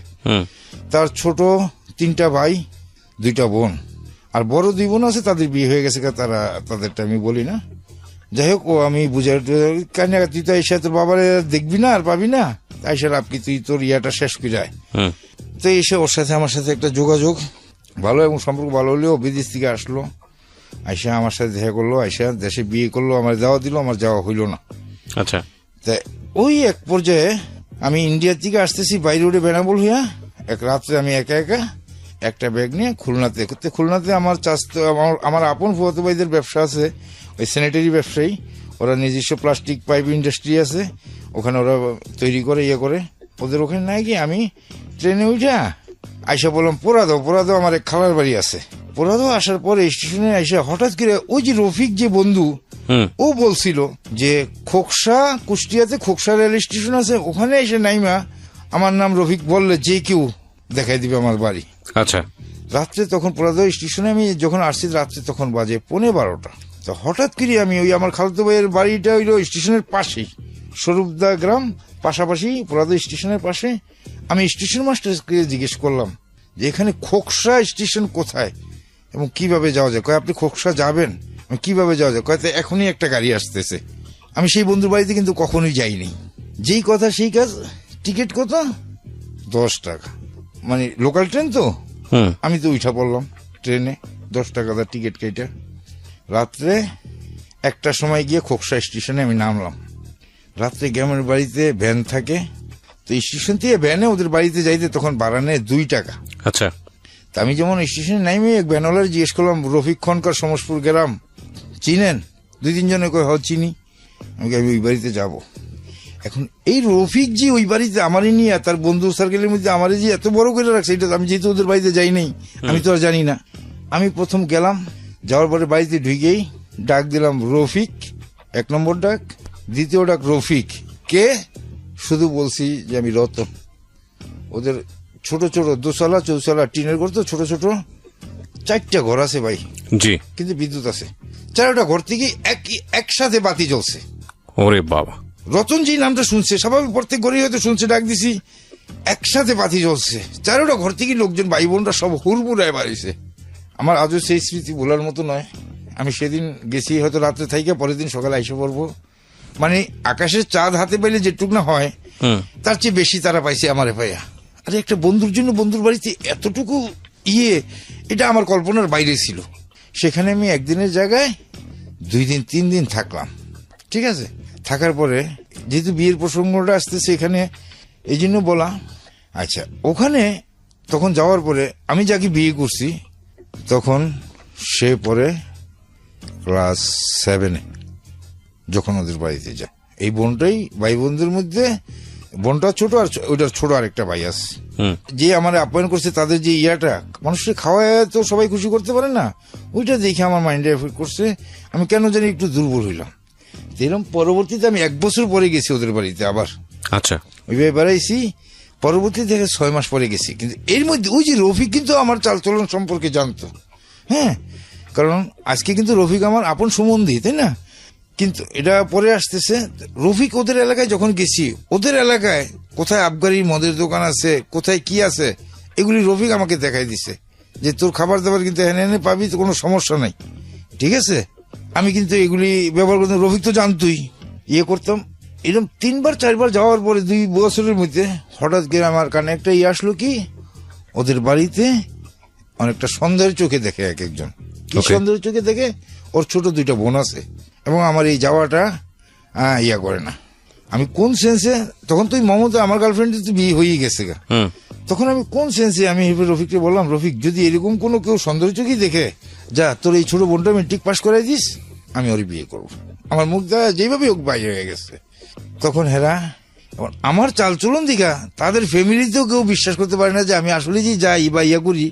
আচ্ছা, এর মধ্যে যাওয়ার আরেকটা কারণ হইল কি, ওই যে আমি নেশা করি ফেন্সিডিল খাই, যেই ফেন্সিডিল ঢাকাতে খাই 140 টাকা দিয়া, গাবতলি গিয়া গুইরা গুইরা তাও 2 নম্বর নকল টকল করে বানায় দেয়। সেই অরিজিনাল ইন্ডিয়ান ফেন্সিডিল 125 ml বোতল আমি কুষ্টিয়া খাইতেছি অনলি 30 টাকা দা। সেখান থেকে এক পর্যায়ে প্রতিবার যখন আসি 50টা 60টা করে বোতল আমি নিয়ে আসি। বন্ধু বান্ধব যারা খায়, খাইতে গিয়া থেকে এটা ইয়া এই ফেন্সিডিল খাওয়ার লোভে ওখানে আমার যাওয়ার ইয়াটা দেখা গেছে যেখানে 6 মাসে একবার যাওয়া হইতো, এখানে প্রতি মাসে একবার যাওয়া হইতেছে। এবং আমি দেখা গেছে 10,000 টাকা লইয়া গিয়ে ঘুরে টুরে আমার ফেন্সিডিল লইলে আমার পরবর্তীতে 2 দিন পরে আমার হাতে 20,000 25,000 টাকা হয়ে যেতেছে। ওগুলি নিজের প্রয়োজনে এগুলি রেখে বাকিগুলো বিক্রি করে দিতেছি। এখন এখানে আরেকটা জিনিস ইয়ে হলো যে এত ফেন্সিডিলের ব্যবসা করে, এই জন্য এনে যাতায়াত করে। আয় হায়, ওই লোকাম। এরপরে এই লাইন বাদ দা, আমি কেমনি কেমনি এই ফেন্সিডিলের ব্যবসা শুরু করলাম, সেটা কুমিল্লা থেকে, কুমিল্লা বর্ডার থেকে ব্যবসা করে দেখেছে আমার অল্প চালানের থেকে। আমি বাড়িতে বলিনি কৃষি এরকম, আমি বাড়ি থেকে 25 না 30,000 টাকা নিলাম, মারে গিয়ে আমি ব্যবসা করুম। কিসের ব্যবসা করবি? আমি ইন্ডিয়া থেকে মালামাল আনুম, বিক্রি করুম। আসলে মায়েরা তত কিছু বুঝতো না বা অতটা গুরুত্ব দেয় না, কিন্তু আমি মূলত করতে শুরু করলাম ফেন্সিডিলের ব্যবসা। এর মধ্যে ছোটখাটো এই 25-30,000 টাকার চালান হইতে হইতে আমার প্রায় ওই সময় 3 লক্ষ 3.5 লক্ষ টাকার চালান হয়ে গেল। ঠিক আছে, চালান হওয়ার এক পর্যায়ে গিয়া আমি যাতায়াত করতেছি, ইয়ে করতেছি, শেষ পর্যন্ত কুমিল্লা থেকে আমার ট্রাক দিয়ে যখন মাল গেল, সেই মাল এক লগে 7.5 লক্ষ টাকার মাল ধরা খেয়ে গেল। ধরা খাওয়ার পরে আমার ফেন্সিডিলের ব্যবসাও শেষ হয়ে গেল। ইন্ডিমেন্ট টাইম আমার বিয়ে করাবে, তখন আমি মারে বললাম, মা, তখন তো এর মধ্যে সময় গেছে, ওই মেয়ে ক্লাস 10-এ উঠছে, মানে 10-এ কি 10-এ মেট্রিক পরীক্ষা দিব, ফর্ম ফিল আপ করবে, এই টাইম বিয়ে যদি করাইতে হয় তাহলে যাও, একটা নিরীহ মেয়ে আছে ভালো, তাহলে ওই মেয়েটার গিয়ে দেখো, যদি পছন্দ হয়। তাই আমার মা, আমার ছোট বোন, আমার আপন চাস্তো ভাই, মানে আমার বাবার চাস্তো ভাইয়ের ছেলে, উনিও ওয়াসায় চাকরি করে মিরপুরে থাকে, সে মানিক ভাইকে নিয়ে গেল কুষ্টিয়া। মা আংটি টাংটি নিয়ে গেছে, এগুলিতে আমি কিছু জানতাম না। মারে নিয়ে গেছি মেয়ে দেখাইতে। এখন মেয়ে দেখাই দিয়া তখন তো ওই যে এখন যে বাল্য বিবাহ, ওগুলি কিন্তু তখন ছিল না। আমার ওয়াইফ যখন ক্লাস 10-এ পড়ে, ওই অবস্থায় আমার বিয়ে হয়ে গেল। বিয়ে হয়ে যাওয়ার পরে আমি একটু ইয়ে করলাম যে ওর পরীক্ষা, তখন আমি হেগো বাড়িতে সবাই গার্জেন রফিককে বললাম, রফিক যা হওয়ার হয়েছে আল্লাহ যা করে, তুই ওরে অন্তত মেট্রিকটা পাস করা। যাক, মেট্রিক পরীক্ষা দিল। এর মধ্যে পরীক্ষা দেওয়ার মধ্যেই আমার বউ কনসেপ্ট করলো। আমি এটা মাইনা নিতে পারতেছি না, এত অল্প বয়সের কারণে। হ্যাঁ, অল্প বয়সের কারণে। আর ওর পড়াশোনা তো তাইলে এই মুহূর্তে গ্যাপ হয়ে যাবে। যাই হোক, এর মধ্যে আমার বিয়েতে কিন্তু আমার বাবা যায়নি, গিয়ে বিয়ে পড়াচ্ছি আইয়া বললো। আচ্ছা, বাবা এদিক দা মার সাথে ওই যে বললাম যে ওই যে সিটি বিয়ে দিয়ে নিয়ে বাবার সাথে কথা বন্ধ, সেই কথা বন্ধই রাখতে হতেছে। তো বাবা মারে কইলো, কেমন বিয়ে করছো, বউটু নিয়ে আসো না কেন? যাক, মা কইলো তুই রূপালির নিয়ে আয়। আমি রূপালির নিয়ে আসলাম নিজে, কোনো আনুষ্ঠানিকতা নেই, কিছু নেই। আমার বাবা আমার বউ ওয়াইফকে পাইয়া মনে হয় মানে কি যে পাইলো, আতে সে মানে আমার বউরে সে কোলে কইরা খাওয়ায় দাওয়ায় পড়ায়, মানে নিজেই সবকিছু করায় দেয়। আচ্ছা, এইভাবেই আদর যত্ন সব দিক দিয়ে। আবার যখন অন্য কনসেপ্ট করছে, আমি তো কইছি যে একটা কিছু ইয়া করব, মানে পারে না যে চতুর্দিক দিয়ে হামলা হিসাব বলে। আমার কত বড় সাহস, আমার বংশের প্রথম পাতি আসতেছে, সে বলে নষ্ট করবে হ্যান ত্যান, মানে একটা বিতিকিচ্ছিরি অবস্থা। যাক, সে তো কিছু করা গেল না, যেভাবে হোক। আমি বিয়ে করলাম 96 ডিসেম্বরের 21 তারিখে। ঠিক 1 বছর 2 মাস না 3 মাস, আমার ছেলের জন্ম হইল ফেব্রুয়ারির 24 তারিখে। আমার ছেলের জন্ম হইল 97 ফেব্রুয়ারি, 97 না 98 ফেব্রুয়ারি 24 তারিখে আমার ছেলের জন্ম হইল। আব্বা তো মহাখুশি। আব্বার আরো চতুর্দিকে কাজকর্ম বাইরে গেল গা, সোজা হিসাব, মানে অবসর থাকতে পারে না, কাজে অস্থির। এর মধ্যে আমিও মনে করেন ওই অসহায় লোক কি, ঢাকা শহরে কিছু কিছু ডিপার্টমেন্ট আছে, যেমন এই বিদ্যুৎ, গ্যাস, তারপরে পানি, এগুলি ছিল টাকার খনি। যে এগুলি কাজকর্ম না করছে সে বুঝবে না। আমরা করছি, আমরা জানি। এখন মিটারে কিছু কাজ আসলো, ভাই আপনার বাড়িতে মিটার আছে, আপনার বাড়িতে 10,000 টাকা বিল উঠছে পানিতে, কিন্তু কিছু কিছু বাড়িতে আছে তখন নিয়মটা এরকম, 10,000 টাকার গড়পড়তা বিল দেয়ারি, 10,000 টাকা বিল আপনি 3,000 টাকা দিয়ে যাইতেছেন। আবার যার 500 টাকা বিল আসে গড়পড়তা বিল গিয়ে, সেও 3,000 টাকা দেয়। এখন যে 500 টাকা 3,000 টাকা, সে তো বলবে যে আমি মিটার লাগাবো, তাই না? আর যে 10,000 টাকা বিল দিয়ে 3,000 দেয়, সে বলবে আমার মিটার লাগতো না, আমার গড়পড়তা বিলই ভালো। তো সেখানে আমাদের পয়সা কামানোর, প্রতিদিন 5-7,000 10,000 টাকা কামানোর একটা হিরিক পড়ে গেল গা। কারণ যে মিটার লাগাইবো না ওর থেকেও টাকা খাই, যে লাগাইবো ওর থেকেও টাকা খাই। আর এই টাকা কিন্তু, টাকা তো কন্ট্রাক্ট নিছে অন্য বড় কন্ট্রাক্টর, আমরা তো তার থেকে সাব কন্ট্রাক্ট নিয়ে কাজ করতেছি। জি। আর মিটারের লাগানোর মজুরি তো প্রতিটা মিটারে 160 না 70 টাকা করে মজুরি দিত, সেটা তো আছেই আমাদের। দৈনিক 10-15টা মিটার লাগানো যায় 2টা মিস্ত্রি নিয়ে। যেভাবে কাজকর্ম করে টাকা পয়সা যায়, ইয়ে করতেছে। এর মধ্যে এবার আসি, ওই যে কুত্তা সোহেল আমাকে এক ফ্রেন্ড আসছিল, যে কিন্তু ফেন্সিডিল মটর এগুলি খাওয়া কিন্তু বন্ধ নেই, খাচ্ছি, মানে নেশা আমার চলতেই আছে। এর মধ্যে ওই কোথাও কোনো কল বললে গেঞ্জামের ভাড়াটিয়া গুন্ডা হিসেবে আমরা যাই। সেখানে মনে করেন হঠাৎ করে যেই সোহেল ওর কুত্তা মশান লিয়ে আমরা প্রতিদিন একসাথে ফেন্সিডিল খেতে যাই, হঠাৎ করে কয় রতন আধা ঘন্টা খারো, আমি আইতাছি। প্রথম 10 মিনিট 20 মিনিট কয়ে গিয়া, হ্যাঁ আধা ঘন্টা 15 ঘন্টা যাইতো গা, আসে না। কিরে ওই কই যায়? 2 দিন 3 দিন যাওয়ার পরে হঠাৎ করে আমি ওরে চেক দিলাম, গিয়া দেখি ও আলাদা হিরোইন খায়। ওই অবস্থাতেই আমি ওর একটা থাপ্পড় দিছিলাম। আমি নিজে একটা ডায়াবেটিক, ওরে থাপ্পড় দিছি। সোহেল তুই হিরোইন খাস? আপনি তখন নিতেন না? হ্যাঁ, আপনি তখন নিতেন না, হিরোইনটা নিতাম না। সোহেল সেই থাপ্পড় খাইয়া কিচ্ছু করল না, মাথা চোখ বুঝা কয় চল, ইজিলি পাবে। আমাদের, আমি নাম প্রকাশ করবো না, আমাদের এই দুইজনেরই ঘনিষ্ঠ আরেক বন্ধু ছিল, সাব ইন্সপেক্টর।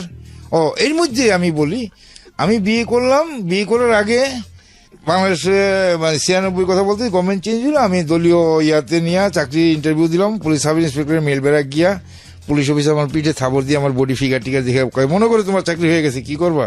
আমি, স্যার আপনি বলেন কি করবো, 1,60,000 টাকা জমা দিয়ে আসছি, আগেই টাকা দিয়ে, এই টাকা কি সদভাবে চাকরিগুলো উঠাইতে পারবো? তা আপনি বলেন কি করবো?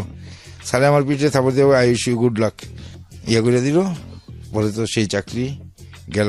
এই যে যাওয়ার পরে, এরপরে হঠাৎ কিরা সেই যে আমাদের বন্ধু ছিল, সেই সোহেল, আমি আগেই বলছি সোহেল কোটিপতির ছেলে। একবার সোহেল বিয়ে করছে, ওর ওয়াইফ ইংল্যান্ড চলে গেছে গা। ওর জন্য প্রতি মাসে 1,000 টাকা করে, 1,000 পাউন্ড করে হাত খরচ পাঠায়। ওর আমি দুইজনে গিয়া এই টাকাটা ভাঙ্গাই, ঠিক আছে? 82, 83, 84,000 টাকা করে তখনই আমরা টাকাটা ভাঙ্গাইলি। 80,000 টাকা, 81, 82,000 টাকা করে উঠে খেলাছে। মাসে 16-17 তারিখ গেলে ওর হাতে আর টাকা নেই। কি যে এত টাকা? ওই যে হিরোইন খেয়ে বাড়তি খরচ লাগে। ওই ওর বাড়িতে ফোন দিত, রতন তুই আমারে পাঠাইতো, তুই গিয়ে আমার গিয়ে কই সোহেলটা পুলিশে ধরছে, 20,000 টাকা লাগবো। খালাম্মা যেই কই বলতাম সেইভাবে টাকা দিয়ে দিত। সেই সোহেল আমার থাপ্পড় খেয়ে কি করলো, আমাদের প্রকাশ না কইরা, ওই সাব ইন্সপেক্টর আমাদের সাথে স্টিক খাইতো আর ফেন্সি খাইতো। ও স্টিকের ভিতরে হিরোইন বইরা বইরা আমার খাওয়াইতো। 2 দিন 3 দিন খাওয়ার পরে আমার কেমন জানি লাগে। এরপরে আরেকজন যে দিয়া যে হিরোইন খাওয়ানো কয়, আমার কইতাছে একটু টাইনা দেখ তোর কেমন লাগে, এটা টানলে ঠিক হয়ে যাবো। আমি টাইনা দিই, ঠিক শরীর পুরা, কারণ না খাইলে সিগারেটে বইটা খাওয়াইতো তো, মনে করি ওইটা না খাইলে নাকে মুখে পানি বাড়িতে থাকে, কেমন একটা বিতিকিচ্ছির অবস্থা। আর তখন তো ঢাকা শহর অরিজিনাল হিরোইন পাওয়া যেত। ওইটা খাইতে গিয়ে দেখলাম আরে শরীর পুরা ফিট। আর হিরোইন এমন এক নেশা, একটা মানুষের কাউরে যদি ধ্বংস করে দিতে হয় তাহলে তাকে হিরোইন খাওয়া শিখাই দাও, তার জীবন শেষ, সে যত বড় কোটিপতির ছেলে হোক। জি, আমি জানি, কারণ আমি এটার ভুক্তভোগী। কারণ আমার বাবার আসতেছি, তারপরে এই হিরোইন খাওয়া তো আমি শিখে গেলাম আমার ছেলে হওয়ার পর থেকে। ওই যে বললাম যে ভাই কাজ করতাম আর স্বর্ণ কিনতাম, ইয়া করতাম, কত কিছু কিনতাম। আমার নিজেরই প্রায় 20-25 ভরি স্বর্ণ কিনা হয়েছে। আমার মার প্রায় 25-30 ভরি স্বর্ণ আমি বিক্রি করে ফেলাইছি। বাবার টাকা, বাবার ব্যাংকের চেক, বাবার সই নকল কইরা ব্যাংকের থেকে আমি বাবার ব্যাংকের টাকা উদয় করে লাইছি। এরপরে আমার বাবা 2টা জায়গা কিনছিল, একটা যাত্রাবাড়ি আর একটা হলো সাবার জায়গার মধ্যে অনেক গাছ গাছরা ছিল। আমি গিয়া 20-30 হাজার টাকার গাছ গাছরা বিক্রি করে ফেলাইলাম। মানে এরকম করতেছি, আব্বা রাগ কইরা ওই সাভারের ওই জায়গায় বিক্রি করে দিল। যে জায়গা কিনছিলাম অনলি 80,000 টাকাটা, সেই জায়গা মনে হয় 7 লাখ না 8 লক্ষ টাকা বিক্রি করে দিল রাগ করে আমার উপর। আচ্ছা, ওই টাকা কোনো কাজে কর্মে কিছু আসলো না। না আসার পরিপ্রেক্ষিতে ইন্ডিপেন্ডে আব্বা ডায়াবেটিসে অসুস্থ হয়ে গেল। অসুস্থটা আব্বারটা পরে আসতেছি, এর মধ্যে মনে করেন এখন আমার টাকা পয়সা আস্তে আস্তে শর্ট হইতেছে। আমি কি করব? বিরতি নেবার সময় হল, ওখানে সরাসরি আমার সঙ্গে কথা বলা যায়। এছাড়া আপনি চাইলে আমার পার্সোনাল যে আইডিটি আছে সেখানেও নক দিতে পারবেন, সেটারও শেয়ার দেওয়া আছে। সুতরাং ওখানে চলে আসুন। ওকে, আমরা যেখানটাই ছিলাম রতন, তারপর আমি আজকে যেই কথাগুলো মূল বলতে আসছি এখানেই আসবে আমার অধপতনের। আমি যেই জিনিসটা বলতে চাইতেছি, যখন এই হিরোইন খাওয়া শিখলাম ভাই, প্রতিদিন এক বসাতে 1,000, 1,500, 2,000, 3,000, প্রতিদিন 5,000 টাকা করে চলে যায়। ওকে, কিন্তু এই টাকা পাবো কোথায়? জিনিসপত্র আর কত বিক্রি করা যায়? বাবার টাকা এইভাবে সেইভাবে।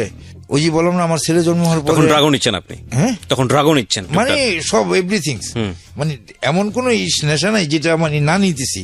খবর পাই ওই গাবদুলিতে সাপের সবলে নেশা করে, সেখানে গিয়ে সাপের সবল নিতাম। মানে বিতিকিচ্ছিরি একটা অবস্থা। এরপরে আমার এখানে 2বার রিহেব সেন্টারে পরীক্ষিত, একটা এলিফেন্ট রোডে একবার করলো, আরেকবার করলো যাত্রাবাড়ি। 2 জায়গায় 2 মাস 3 মাস কইরা রইলাম, কিন্তু বাইরে আবার খাওয়া। এর মধ্যে একবার আমারে থানায় ধরে লিয়ে গেল।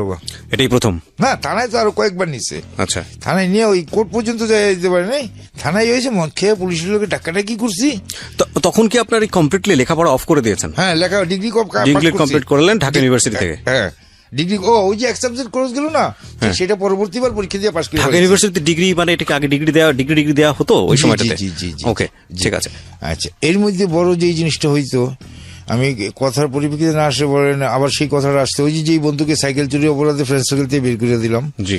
আরেক বন্ধু ইন্টারমিডিয়েট পাস করার পরে আমার এক জিগাতলার এক বন্ধু ছিল, আমার সামনে একসাথে নেশা করে সবকিছু করে আমার সামনে মনে করেন এক লোকের ধরে একটা ছুরি নিয়ে ঠেক দিয়ে 300 টাকা নিয়ে গেছে। আমিও আমার 7 বছরের বন্ধুত্ব সেদিন শেষ করে দিছি যে আমার বন্ধু মানে এই চিন্তায় পছন্দ করতেন না? হ্যাঁ, না। আচ্ছা, সেটাই আমার এই কিছুটাই আছিল যে আমার বন্ধু চিন্তাই ঠেক দিব, সে আমার বন্ধু হইতে পারে না, তার সাথে সম্পর্ক শেষ। আজব। আমি চেষ্টা করছি এখানে আসার আগে যে আমার রেডিওতে প্রোগ্রাম আছে দিপুরে বলিস, আমি এই প্রোগ্রামগুলো বলবো, আমার কথাগুলো যাতে শুনে যারা আমি যাদের নাম সবারই মোটামুটি ইনফর্ম করা আছে, ওর পরে কারো কোনো বলার থাকলে ইয়ে হবে।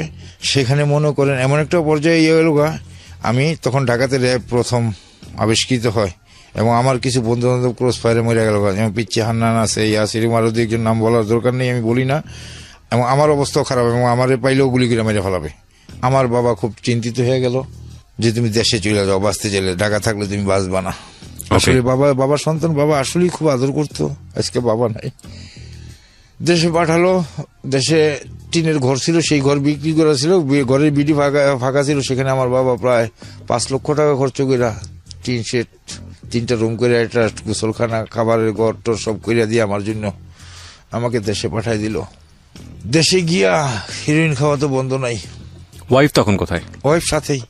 ওয়াইফ কোন রোল প্লে করতো এই সময়, আপনি যে হিরোইন খাচ্ছেন? হ্যাঁ, আমি জীবনে হয়তো আল্লাহর কাছে কোনো একটা ভালো কাজ করছিলাম যে আমি এই ওয়াইফ পাইছি। সেই ইয়াটা পরে আসতেছে, আমি বলবো আপনাকে। ওর যে কত কষ্ট দিছি।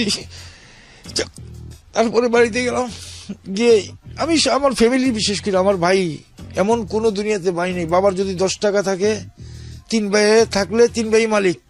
আমি আমার বাবার 10 টাকাই বিক্রি করে খাইয়া ফেলাই, 9 টাকাই বিক্রি করে খাইয়া ফেলাইছি। ভাইরা কোনোদিন বলে নাই, কারণ ভাইরা বাবা মারা যাওয়ার পরে আমি প্রায় 13 লক্ষ টাকার জমি বিক্রি করে ফেলাইছি দেশে গিয়া। ঠিক আছে, ওই যে আপনাকে দেশে রাখলো ওই সময়? দেশে গিয়ে জমি বিক্রি করে ফেলেছি। সম্পত্তি কিন্তু 3 ভাইয়ের, বাবা মারা গেছে, কিন্তু আমি বিক্রি করে ফেলেছি। আমার ভাই কিন্তু বিক্রি করলেও তো যারা কিনছে তারা তো নিতে পারবে না, কারণ বাকি 2 ভাইয়ের তো সাইন লাগবে। না, লাগবে না। আমার বাইরের অবজেকশন থাকলে না, তারা নিতে পারবে না। টোটাল সম্পত্তিটা বাবার সম্পত্তিটা ভাগ হয়নি। ও। বাবার সম্পত্তিটা থেকে আমি মনে করেন বিক্রি করে দিছি 10%, 1.5 লক্ষ টাকা শতক বিক্রি করে দিছি। ভাইরা অবজেকশন দেয় নাই, ভাইরা দেখছে যে বাবাই তো থাকতেই তো রতনের পিছনে লক্ষ লক্ষ টাকা খরচ করছে, সেখানে বাবা, তখন আমরা কিছু বলিনি। আমার ভাইরা, আমি আসতেছি ভাইদের প্রসঙ্গে, বিক্রি করে ফেলাইলাম। এর মধ্যে ভাই আমার মেয়েটা 5 থেকে 6-এ উঠলো, ছেলেটা 7 থেকে 8-এ উঠলো। তখনও চলতেছে আপনার নেশা? চলতেছে এখন, কিন্তু মাথায় কিন্তু এটাও চিন্তা আছে, ওদেরকে তো পড়াশোনা করাইতে হবে, এই চিন্তাটুকু কিন্তু আছে। একেবারে ক্রেক হই নেই, পাগল হই নেই। রাইট। আল্লাহর অশেষ মেহেরবানি, আমি পুলিশের অনেক রকম অনেক লোক দেখছি। হয়তো আল্লাহ আমার জন্য কোনো শান্তির দূত হইয়া আমাদের থানায়, সেঙ্গারচর থানায় 2nd অফিসার আসলো একজন, মনির স্যার, আল্লাহ তাকে 100 বছর হায়াত দেখ। হঠাৎ করে আমাকে ফোন করলো একদিন, তার সাথে কোনো যোগাযোগ নেই, সে নতুন আসছে, কিন্তু আননোন নাম্বার। রিসিভ করলাম, হ্যালো, আমি থানা থেকে 2nd অফিসার মনির বলছি, আপনি কি রতন? জি জি স্যার, আপনি একটু দেখা করেন। এখন তো আমার রীতিমতো শরীর কাঁপা শুরু করছে। রাইট। আমি তো এডিক্টেড। আমার একটা এই জিনিস কি, আমি তো কারোর ঠকাই কিছু করি নাই, নেশা খাইছি, আমি নেশা পকেটে নিয়ে ঘুরি না, আমার নেশা কোথাও কোনো রিকভারি নাই। তাইলে হেরপর উনি যা বুঝতে পারতেছে, সবাই উনি পুলিশের লোক তো বুঝতে পারবি, আপনি কি কোনো কনফিউশনে আছেন? আমি স্যার স্বাভাবিক, আমি তো কনফিউশন থাকবো, আপনি কেন হঠাৎ করে আমাকে কল করছেন? কয় না, আপনার সাথে কথা আছে, আপনি আসেন।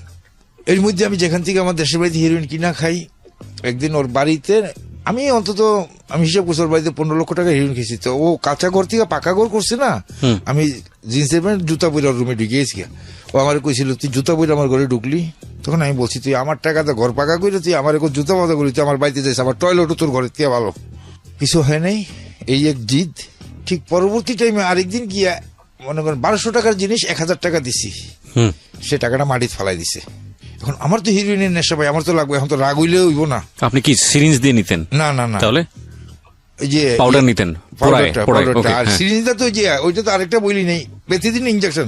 আমার শরীরে কোনো রোগ নাই, কিন্তু আপনি কোনো হাতে পায়ে কোনো রোগ, ওটাও নিতেন আপনি? প্রচুর, মানে কোনো টিডিজেসিক আছে, আরো কি কি ইনজেকশন আছে, আমার শরীরে কোনো রোগ পাবেন না। আপনার শরীরে নর্মাল যে রোগগুলো আছে, আমার কোনো রোগ পাবেন না আপনার, সারা হাতে পায়ে কোথাও নাই। তখন আরেকদিন গিয়ে 1200 টাকার জিনিস 1000 টাকা দিছি, 200 টাকা কম দিতে টাকাটা মাটিতে ফালাই দিছে। আমার খুব রাগ ধরলো। এখন মনে মনে চিন্তা, যদি রাগ হয়ে যাই তাহলে তো আমার দিব না, আর না দিলে আমার শরীরে কষ্ট হবে। আমি না জিনিসটা পরে বুঝাই টুজাই করে লইয়া, আমি ঠিক আছে তুই একটা কমই দে, ওই পাতা বিক্রি করে তো 10টা দেওয়ার কথা, সেখানে মনে করেন আমি তুই একটা কমই দে। জিনিসটা না হাতে লইয়া আমি কি দেখ, আমি ভাবি ওই যে এক পাগল আছিল, তার ওয়াইফ আর মেয়ে জিনিসগুলো বিক্রি করতো। তো আমি বললাম, খালা তোরা যেগুলি করস, মনে আমি তো চাইলে তো পুলিশটা ধরাই নিতে পারি, কিন্তু আসলে তো করি না এগুলি। ফটকে সে আমার বললো যে তুই পারলে ফেলাইস, বললো। এরপর আমি বললাম, মরা বাবার কসম কাইটা গেলাম, তোরে তোরে লে যাম গা। কিন্তু সেটা কই বাউ দিয়া পরে ইয়াটিয়া কইরা পরে আসিয়া খাই না। ইন্ডিমেন্ট আমি মনীষ স্যার আমার ফোন দিল, তারপরে মনীষ স্যার দিল, আমি ভয়ে ভয়ে গেলাম। আপনি আমি গেছি, ওনার তো পার্সোনাল, যেহেতু 2nd অফিসার থানা, ওনার পার্সোনাল রুমই আছে, নিয়ে সামনে বসাইলো। সামনে বসানোর পরে সিগারেট খাওয়ার অভ্যাস আছে? আমি জি স্যার। আমি তো কম খাই, 2-1টা খাই, আমার মানুষ গিফট দিয়ে দেয় সিগারেট, ড্রয়ার খুললে আমাকে 1 প্যাকেট বেনসন সিগারেট দিল। কারণ আমি আরো ভয় পাইতেছি, 1 প্যাকেট বেনসন যখন দিছে, কারণ ওসি স্যারের পরে হইলো ওনার অবস্থানটা, উনি আমাকে 1 প্যাকেট বেনসন সিগারেট দিতেছে। আর আমার প্রফেশনটা হইলো কি, আমি আপনাকে বলি, আপনি তো আমার প্রফেশনটা জানেন নাই, আমি মোটরসাইকেল ভাড়া চালাইতাম। কিন্তু ভাই আমার আরেকটা দোষ হইলো কি, আমি কাউরে তেল মারিয়া চলতে পারি না। আমার যে যোগ্যতা, আমি তেল মারতে পারলে, আমাদের এরকম লোকজন আছে, আমি চলতে পারি, কিন্তু আমি তেল মারি না, একবেলা না খাই থাকুম, কিন্তু আমারটা আমি করুম। তখন আমি বললাম, আমার ছেলে 7 থেকে 8-এ উঠছে, আর আমার মেয়েটা 5 থেকে 6-এ উঠছে, ওরা বড় হইতেছে। এখন যদি হিরোইন কন্টিনিউস করতে যাই, তাহলে দেখা যায় যে ঘরে খাবারও 3 বেলা ঠিক মতো থাকে না, এরকম একটা পরিস্থিতি পড়ছি। পরে মনীষ স্যার আমার সব নির্ভয় দিয়ে বললো যে, ভাই আমি আপনাকে ডাকছি, আমার একটা ভালো মাদকের একটা আসামি দরকার, আপনি যদি দিতে পারেন তাহলে আমার জন্য উপকার হবে, আপনি এই উপকারটুকু আমার ইচ্ছা করলে করতে পারেন, আমি আপনার ইনফরমেশন নিয়েই আপনাকে কল করছি। অনেক চিন্তা ভাবনা কইরা টিয়া কইরা, এর মধ্যে আমি একটা করতেছি, করুম কিভাবে। পরে একদম ফ্রিলি স্যারের সাথে আমি সংক্ষিপ্ত বললাম, আমি স্যার আসামি তো আছে, কিন্তু দিলে তো টাকার ছাইরা দিবেন আপনারা। কয় টাকার ছাইরা দিব মানে? আমি কি, যখন টাকার বান্ডিল দেখাবে তখন আলটিমেটলি আপনারা ছাইরা দিবেন। এই কথা বলার পরে কয়, না যত টাকাই দেখো আসামি ছাড়া হইব না। তখন আমি বললাম যে, স্যার তাহলে আপনি আমার একটু উপকার করতে পারেন। কয় কি? আমি বললাম, দেখেন স্যার, আমি এই হিরোইনে আসক্ত, এখানে যদি এই হিরোইন না পাই তাইলে হয়তো আমি না খেয়া থাকতে পারবো, আর এখানে থাকলে আমার খাওয়া হইব, এটা যেভাবেই হোক। তখন বললো যে আমি আপনাকে কথা দিলাম। আর আমার মনে একটা চিন্তা যে আমি যদি এই মুহূর্তে হিরোইন খাওয়া না সারি তাইলে আমার ছেলে মেয়ের অবস্থা খারাপ, শেষ, জীবন শেষ, আমার জন্য ওরা শেষ। যেই কথা সেই কাজ। তখন স্যারে বললাম, স্যার যদি আসামি ধরে 5,000 টাকা খরচ হয় আমি সেটা দেবো, কিন্তু আপনি ধরে ছাড়বেন না। কয় ঠিক আছে, কথা দিলাম। সত্যি কথা, আল্লাহ খুব ভালো মানুষ উনি। এর মধ্যে এটা জানে কারণ কি লিখে আমার আরেকটাই আছে, টিউনু স্যার এই যে মোটর বাইক চালাই আমরা ভাড়া যারা, প্রায় 200-300 মোটর সাইকেল আছে, এগুলি অরিজিনালি কাগজপত্র উঠে অনেকগুলোরই ম্যাক্সিমাম গুলোরই ঠিক নাই।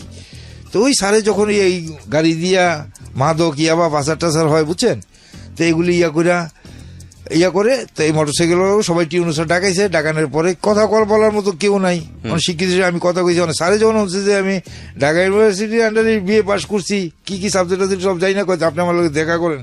এবার সবই ঠিক আছে, আমি আপনি কথা গাড়ি কাগজপত্র করতে কইছে। তাই আমি বললাম, স্যার গাড়ি মনে করেন যদি 400 গাড়ি থাকে 50টা গাড়ি কাগজপত্র ঠিক আছে, আর 350 গাড়ি কোনো কাগজপত্র নাই। কারণ কেউ রিক্সা চালাইতো, হ্যাঁ রিক্সা বিক্রি করে একটা প্রাকটিক্যাল লোন উঠাইয়া গাড়ি কিনছে, ওই কাগজপত্র কইতে এই গাড়ি ধরে নিয়ে গেল ফ্যামিলি অসল, মানে বুঝাই টুঝাই কইছি। তাইলে আমি কি স্যার ওখানে আমার ডাইকে নিয়ে কয় আপনাকে ওই গাড়িটা গাঁজা ইয়াবা এগুলি ফাঁসার হয়, তো এগুলি কিছু ধরাই দেন। আমি টিউনু স্যারের সামনাসামনি বলে দিচ্ছি, স্যার আমি তো গাঁজা খাই, আমি তো ধরাই দিতে পারবো না। আপনি যদি বিক্রি বন্ধ করে দিতে পারেন আমি হয়তো না পাইলে খাবো না, কিন্তু গাঁজা আমি খাই স্যার, আমি এটা ধরাই দিতে পারবো না। এইভাবে এতে আমার এই ব্যাপারটা অনেকেই সবাই প্রশাসন ইয়ে জানতো। এরপরে তারপর গেলাম, মনির স্যার লুয়ে গেল 2 দারগা সহকারে, গিয়া সেই মহিলারে আমি ওনার থেকে মাল কিনতে গেলাম।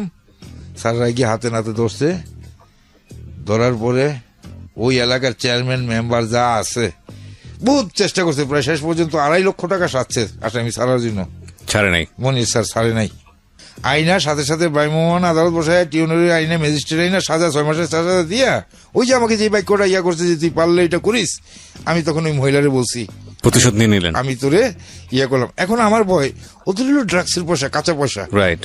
আমি যদি ওদের এদিকে যাই, ওরা কাউরে আরেক হিরোইন চিনে 500 টাকা দিলে আমার কোনো একটা খুর্দা ফোজদা দিব না, আমি মোটরসাইকেল চাইলে গাড়িটা বাড়িতে ফালাই দিব, রাইট।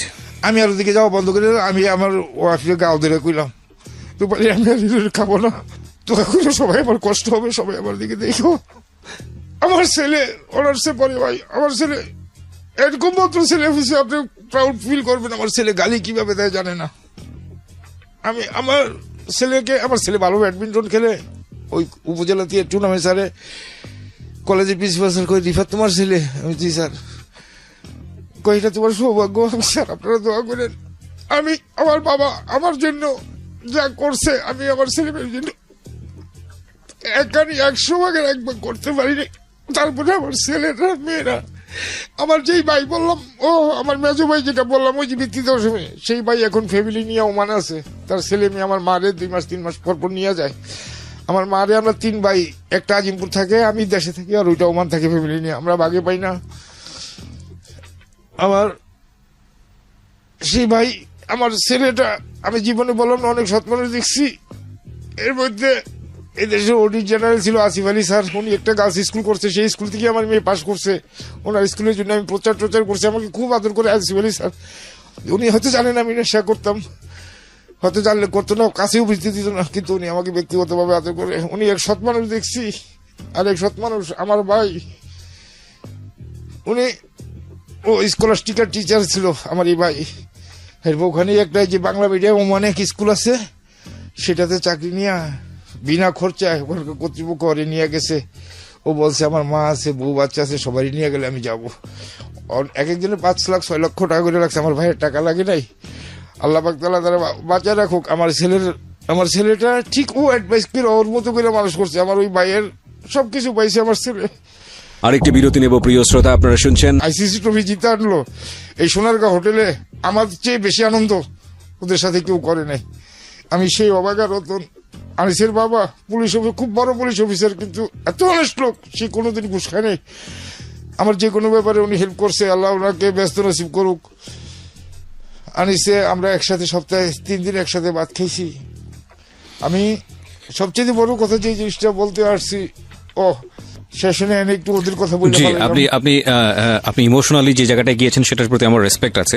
অফকোর্স প্রিয় শ্রোতা, অনেকক্ষণ ধরেই শুনছিলাম, ইন্টারাপ্ট করিনি এবং করার প্রয়োজনও হয়নি। ইনফ্যাক্ট আমি যে জায়গাটায় ছিলাম যে পুলিশ আপনাকে ফর্মা হিসেবে ইউজ করা শুরু করলো এবং আপনি যাই হোক পুলিশ অফিসারকে পছন্দ হয়েছে আপনার এলাকার।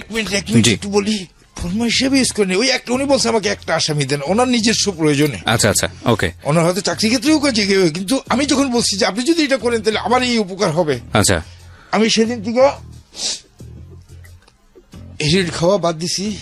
আমি মিথ্যা কথা বলবো না, আমি নেশা এখনো করি, কিন্তু গাঁজাটা আমি কন্টিনিউয়াসলি, অন্য কোনো নেশা করি না। আচ্ছা, আমি শরীর ঠিক থাকে না না খাইলে, আমি স্টিল নাও এখনো রাত্রে খাইতে হয় আমার, নাইলে ঘুম আসে না।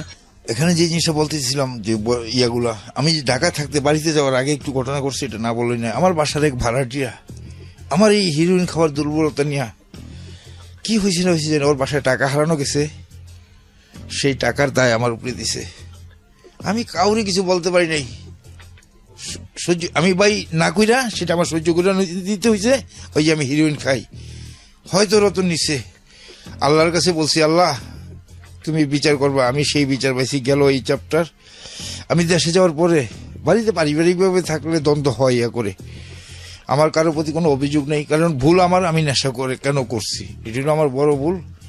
এটা যাতে না করে এটার জন্য বলতে আসছি, কারণ অন্যান্য যে ভুল না কইরা আমি গাড়ি চালানো অবস্থায় ভাই বলতেই হয়।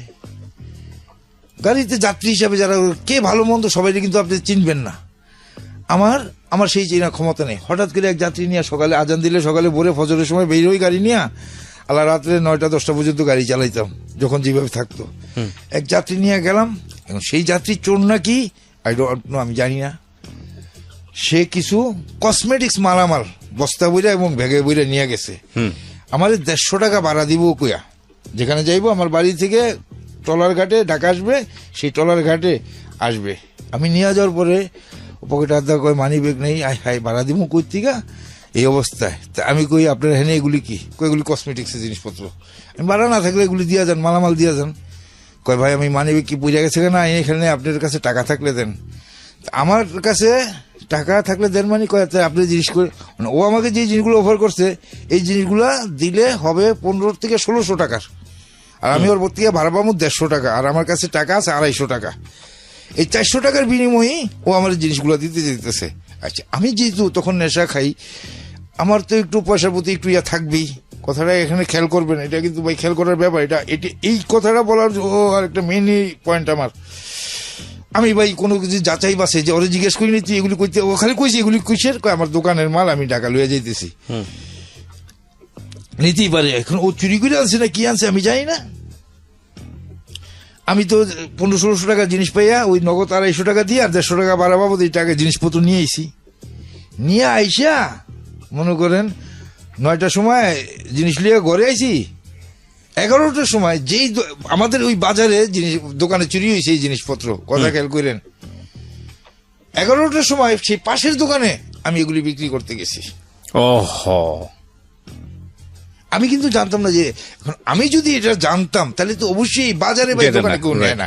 কিন্তু কিছু আমি জানি না আমি তাদের কি ক্ষতি করছি, তারা এই পয়েন্ট নিয়ে, আমি তাদেরকে এটা বুঝাইতেই পারি না যে যেই লোকটা যে চোর যত পাগলই হোক, সে যদি এই দোকান থেকে চুরি করে নেয়, জানে এই দোকান থেকে নিছে, তাহলে কি এই দোকানে বিক্রি করতে সে কোনোদিনও আসবে না, সে যত পাগলই হোক। কিন্তু আমি তো সরল মনে এই জিনিস আমি ঘরে ব্যবহার করতে দিব না, আমারে 1000-1200 টাকা যা দেয় আমি লই আমু। সেটা আমাকে চেষ্টা করছে, আমাদের অনেকে বলছে তুমি স্বীকার হয়ে যাও, তোমার কিচ্ছু হবে না। আমি কি না ভাই, আমি যেটা করি নাই সেটা আমি স্বীকার করতে পারবো না, আমি করি নাই। আমার মাঝখানে সাময়িকভাবে একটু কষ্ট হয়েছে কি, আমার গাড়িটা নিয়ে 15 দিন থানায় বাজার কমিটি আটকে রাখছে। আর আমার স্বাভাবিক কথাগুলো রয়েছে, আমার তো মান সম্মান কিছুটা গেছে। আমি যতদিন এসে করি আমার কিছুটা মান সম্মান, আমি যেহেতু একটা কাজ হচ্ছিল আমার মান সম্মান কিছুটা আমি মনে করি আছে, এরপরে নিজে কিন্তু পারেনি। কিন্তু সাময়িকভাবে আমার ওই যে দোকান থেকে যে জিনিসগুলো গেছে, এই জিনিসগুলো যাওয়াতে 13 না 14 হাজার টাকার জিনিস গেছে, বিচারে এই জিনিসগুলো আমার জরিমানা দিতে হয়েছে, শুধু ওই দোকানে বিক্রি করতে নেওয়া। কিন্তু মূল জিনিস তো সব ওই স্যারে নিয়ে গেছে, কিন্তু আমি দিছি। তখন টাকা ছিল না, আমার মায়ের কানের জিনিস ছিল একজোড়া, সেই আমার মা কানের জিনিস বার করে দিয়ে কয়ে যা দিয়ে আয়। আমি কি মা তুমি বলো, আবার তোমার কি মনে হয় আমি এগুলি করছি? কয় না আমার সন্তান চুরি করতে পারে না। আমার মা বলছে আমি করি না। যেই ছেলেটা মনে করে আবার ওই কথাটা বলতে যে গ্রাজুয়েট হয়, বাংলাদেশে ফার্স্ট ক্লাস নাগরিক হয়ে যায়, সে কোনোদিন চুরি করতে পারে না, করে না। আমার মনে হয় না, জানি না কেউ করে কিনা, কিন্তু আমি অন্তত করি নাই। তারপরে বাড়িতে আমাদের পারিবারিকভাবে চাচাদের সাথে লাগতেই পারে, আমি তাদের কাউকে অভিযোগ করতেছি না। আমি আমার ভাই সামন, তুমিও শুনবা, আমি তোমার নাম বলেই বললাম, তুমি আমার চাচতো ভাই। তোমরা আমার উপরে যে অত্যাচার করছো এই টাকা হারানো নিয়া, আমি আবারও বলি আল্লাহর কাছে তোমার প্রতি কোনো অভিযোগ নেই, তোমরা যাতে ভুলটা বুঝতে পারো। আর আমি যদি এটা সম্পর্কে কিছু চাই না থাকি, আল্লাহ যাতে, আমি তো দুই চাকার উপরে চলি। আমি আগেও বলছি, শত শত মানুষ যাদের কাছে আমার পরিচয় আছে সবাই এই কথাটা বলছি, আপনারা দোয়া করবেন রতন যদি এই সম্পর্কে কিছু জানে, রতন যাতে আল্লাহ সেই নসিহত দেয়, শাস্তি দেয়। আর যদি রতন না কইরা থাকে, তাহলে যারাই অপবাদ দিছে তারা যাতে বুঝতে পারে আমি আবার ভাই, তুই আমার ভাই, তুই আমাকে এখনো রেসপেক্ট করছ। তোরা যে ভুলটা করছো, তোদের প্রতি কোনো অভিশাপ নাই। আমার জীবন শেষ, আমার শরীরের রোগে শেষ নেই। আমি আমার নিজের শরীরের উপরে নিজে টর্চার করছি, অত্যাচার করছি, নিজের ভুল নিজে করছি। আমার এই ভুল কেউ যাতে না করে। কিন্তু মামুন, তোদের উপর কোনো অভিশাপ নেই, কিন্তু তোরা যে অত্যাচার করছিস আমার উপর, আমার ছেলেমেয়ের উপর, এই সম্পর্কে আমি কিছুই জানি না। এই লাখ মানুষের সামনে আমি বললাম আজকে এই কথাটা বলার জন্য আমি মেইনলি আসছি। তারপরে মানে বাড়িতে একটা ঘটনা করছিল ভাই, সেটা আমার উপরে ব্লেম আসছে। শুধু আমি নেশা করি দিকে জাস্ট আর প্রতিবাদ করি, কিছু জায়গার ব্যাপার থাকে, এটাই আমার বাবার যতটুকু, এটা তো আমি, যেহেতু আমার বাইরা নাই কেউ, আমারটা তো আমার কেউ চাইতে গেলে একটু ঝামেলা হয়। যাই হোক, আমি তাদেরকে অভিযোগ দিলাম না, তোরা হয়তো শুনবি, আমি তোরে বলবো অবশ্যই শুনতে। একটু আগেই আমি ফোন দিয়েছিলাম বাইরে, তারা এসে, এই যে ফুয়াঙে চাকরি করে আমার এই ছোট ভাইটা, যে সামন নাম। না, আমি বুঝতে পারছি যে একজন মানুষ যখন নেশা করেন তখন ওই মানুষকে নিয়ে খুব স্বাভাবিকভাবেই অন্য মানুষ যত রকমের চারপাশে খারাপ কাজ হচ্ছে সমস্ত কিছুর দায় তার উপরই দেন, এবং এটা ঠিক যে তাকে বিশ্বাস করছে। আরেকটা কথা, যে একটু আগে বলছি, যাকে আমি ইউনিভার্সিটিতে পড়াইছি, উপরে আল্লাহ সাক্ষী, আমার আমি তখন এই কথাটা বলছি, আমার জন্য তার পড়া হইতো না ইউনিভার্সিটিতে। সে আমাকে কয় আমি পরিবেশ নষ্ট করি, আমি যদি আরেকটা ছেলের এটা খাওয়াইতাম বা তোর সমাজে ইয়া করতাম। আসলে এটা বলে না যে রতন নামে একটা ক্লেম আসলে ওরে দ্বারা উপকার হয়েছে, ও করছে কিনা এটা একটু যাচাই করতে চেষ্টা করি। এই জিনিসটা করলো না ভাই কেউ আমার উপরে। জি, আপনার এই কষ্টের কথা কিংবা আপনার এই অভিমানের কথাগুলো, এগুলো হয়তো আরো বড় হবে, দীর্ঘ থেকে দীর্ঘায়িত হতে পারে। আমরা এখান থেকেই শুধু একটা কথা আপনাদেরকে বলতে চাই, প্রিয় শ্রোতা, ড্রাগ কখনো কোনো সলিউশন হতে পারে না, এবং এটা আপনার জীবনটাকে কেড়ে নেয়। এবং আপনার জীবনটা, বিষয়টা হয় এরকম যে, ধরুন আমি যদি খুব সহজ করে বলি যে আপনি একটা মানুষ, আপনাকে খেতে দেওয়া হবে, পড়তে দেওয়া হবে, আপনাকে হাত খরচ দেয়া হবে, আপনাকে সবই দেয়া হবে মোটামুটি, হ্যাঁ, আপনি সব পাবেন, অর্থবিত্ত সব পাবেন, কিন্তু আপনাকে স্বাধীন মত প্রকাশের কোনো ক্ষমতা দেয়া হবে না।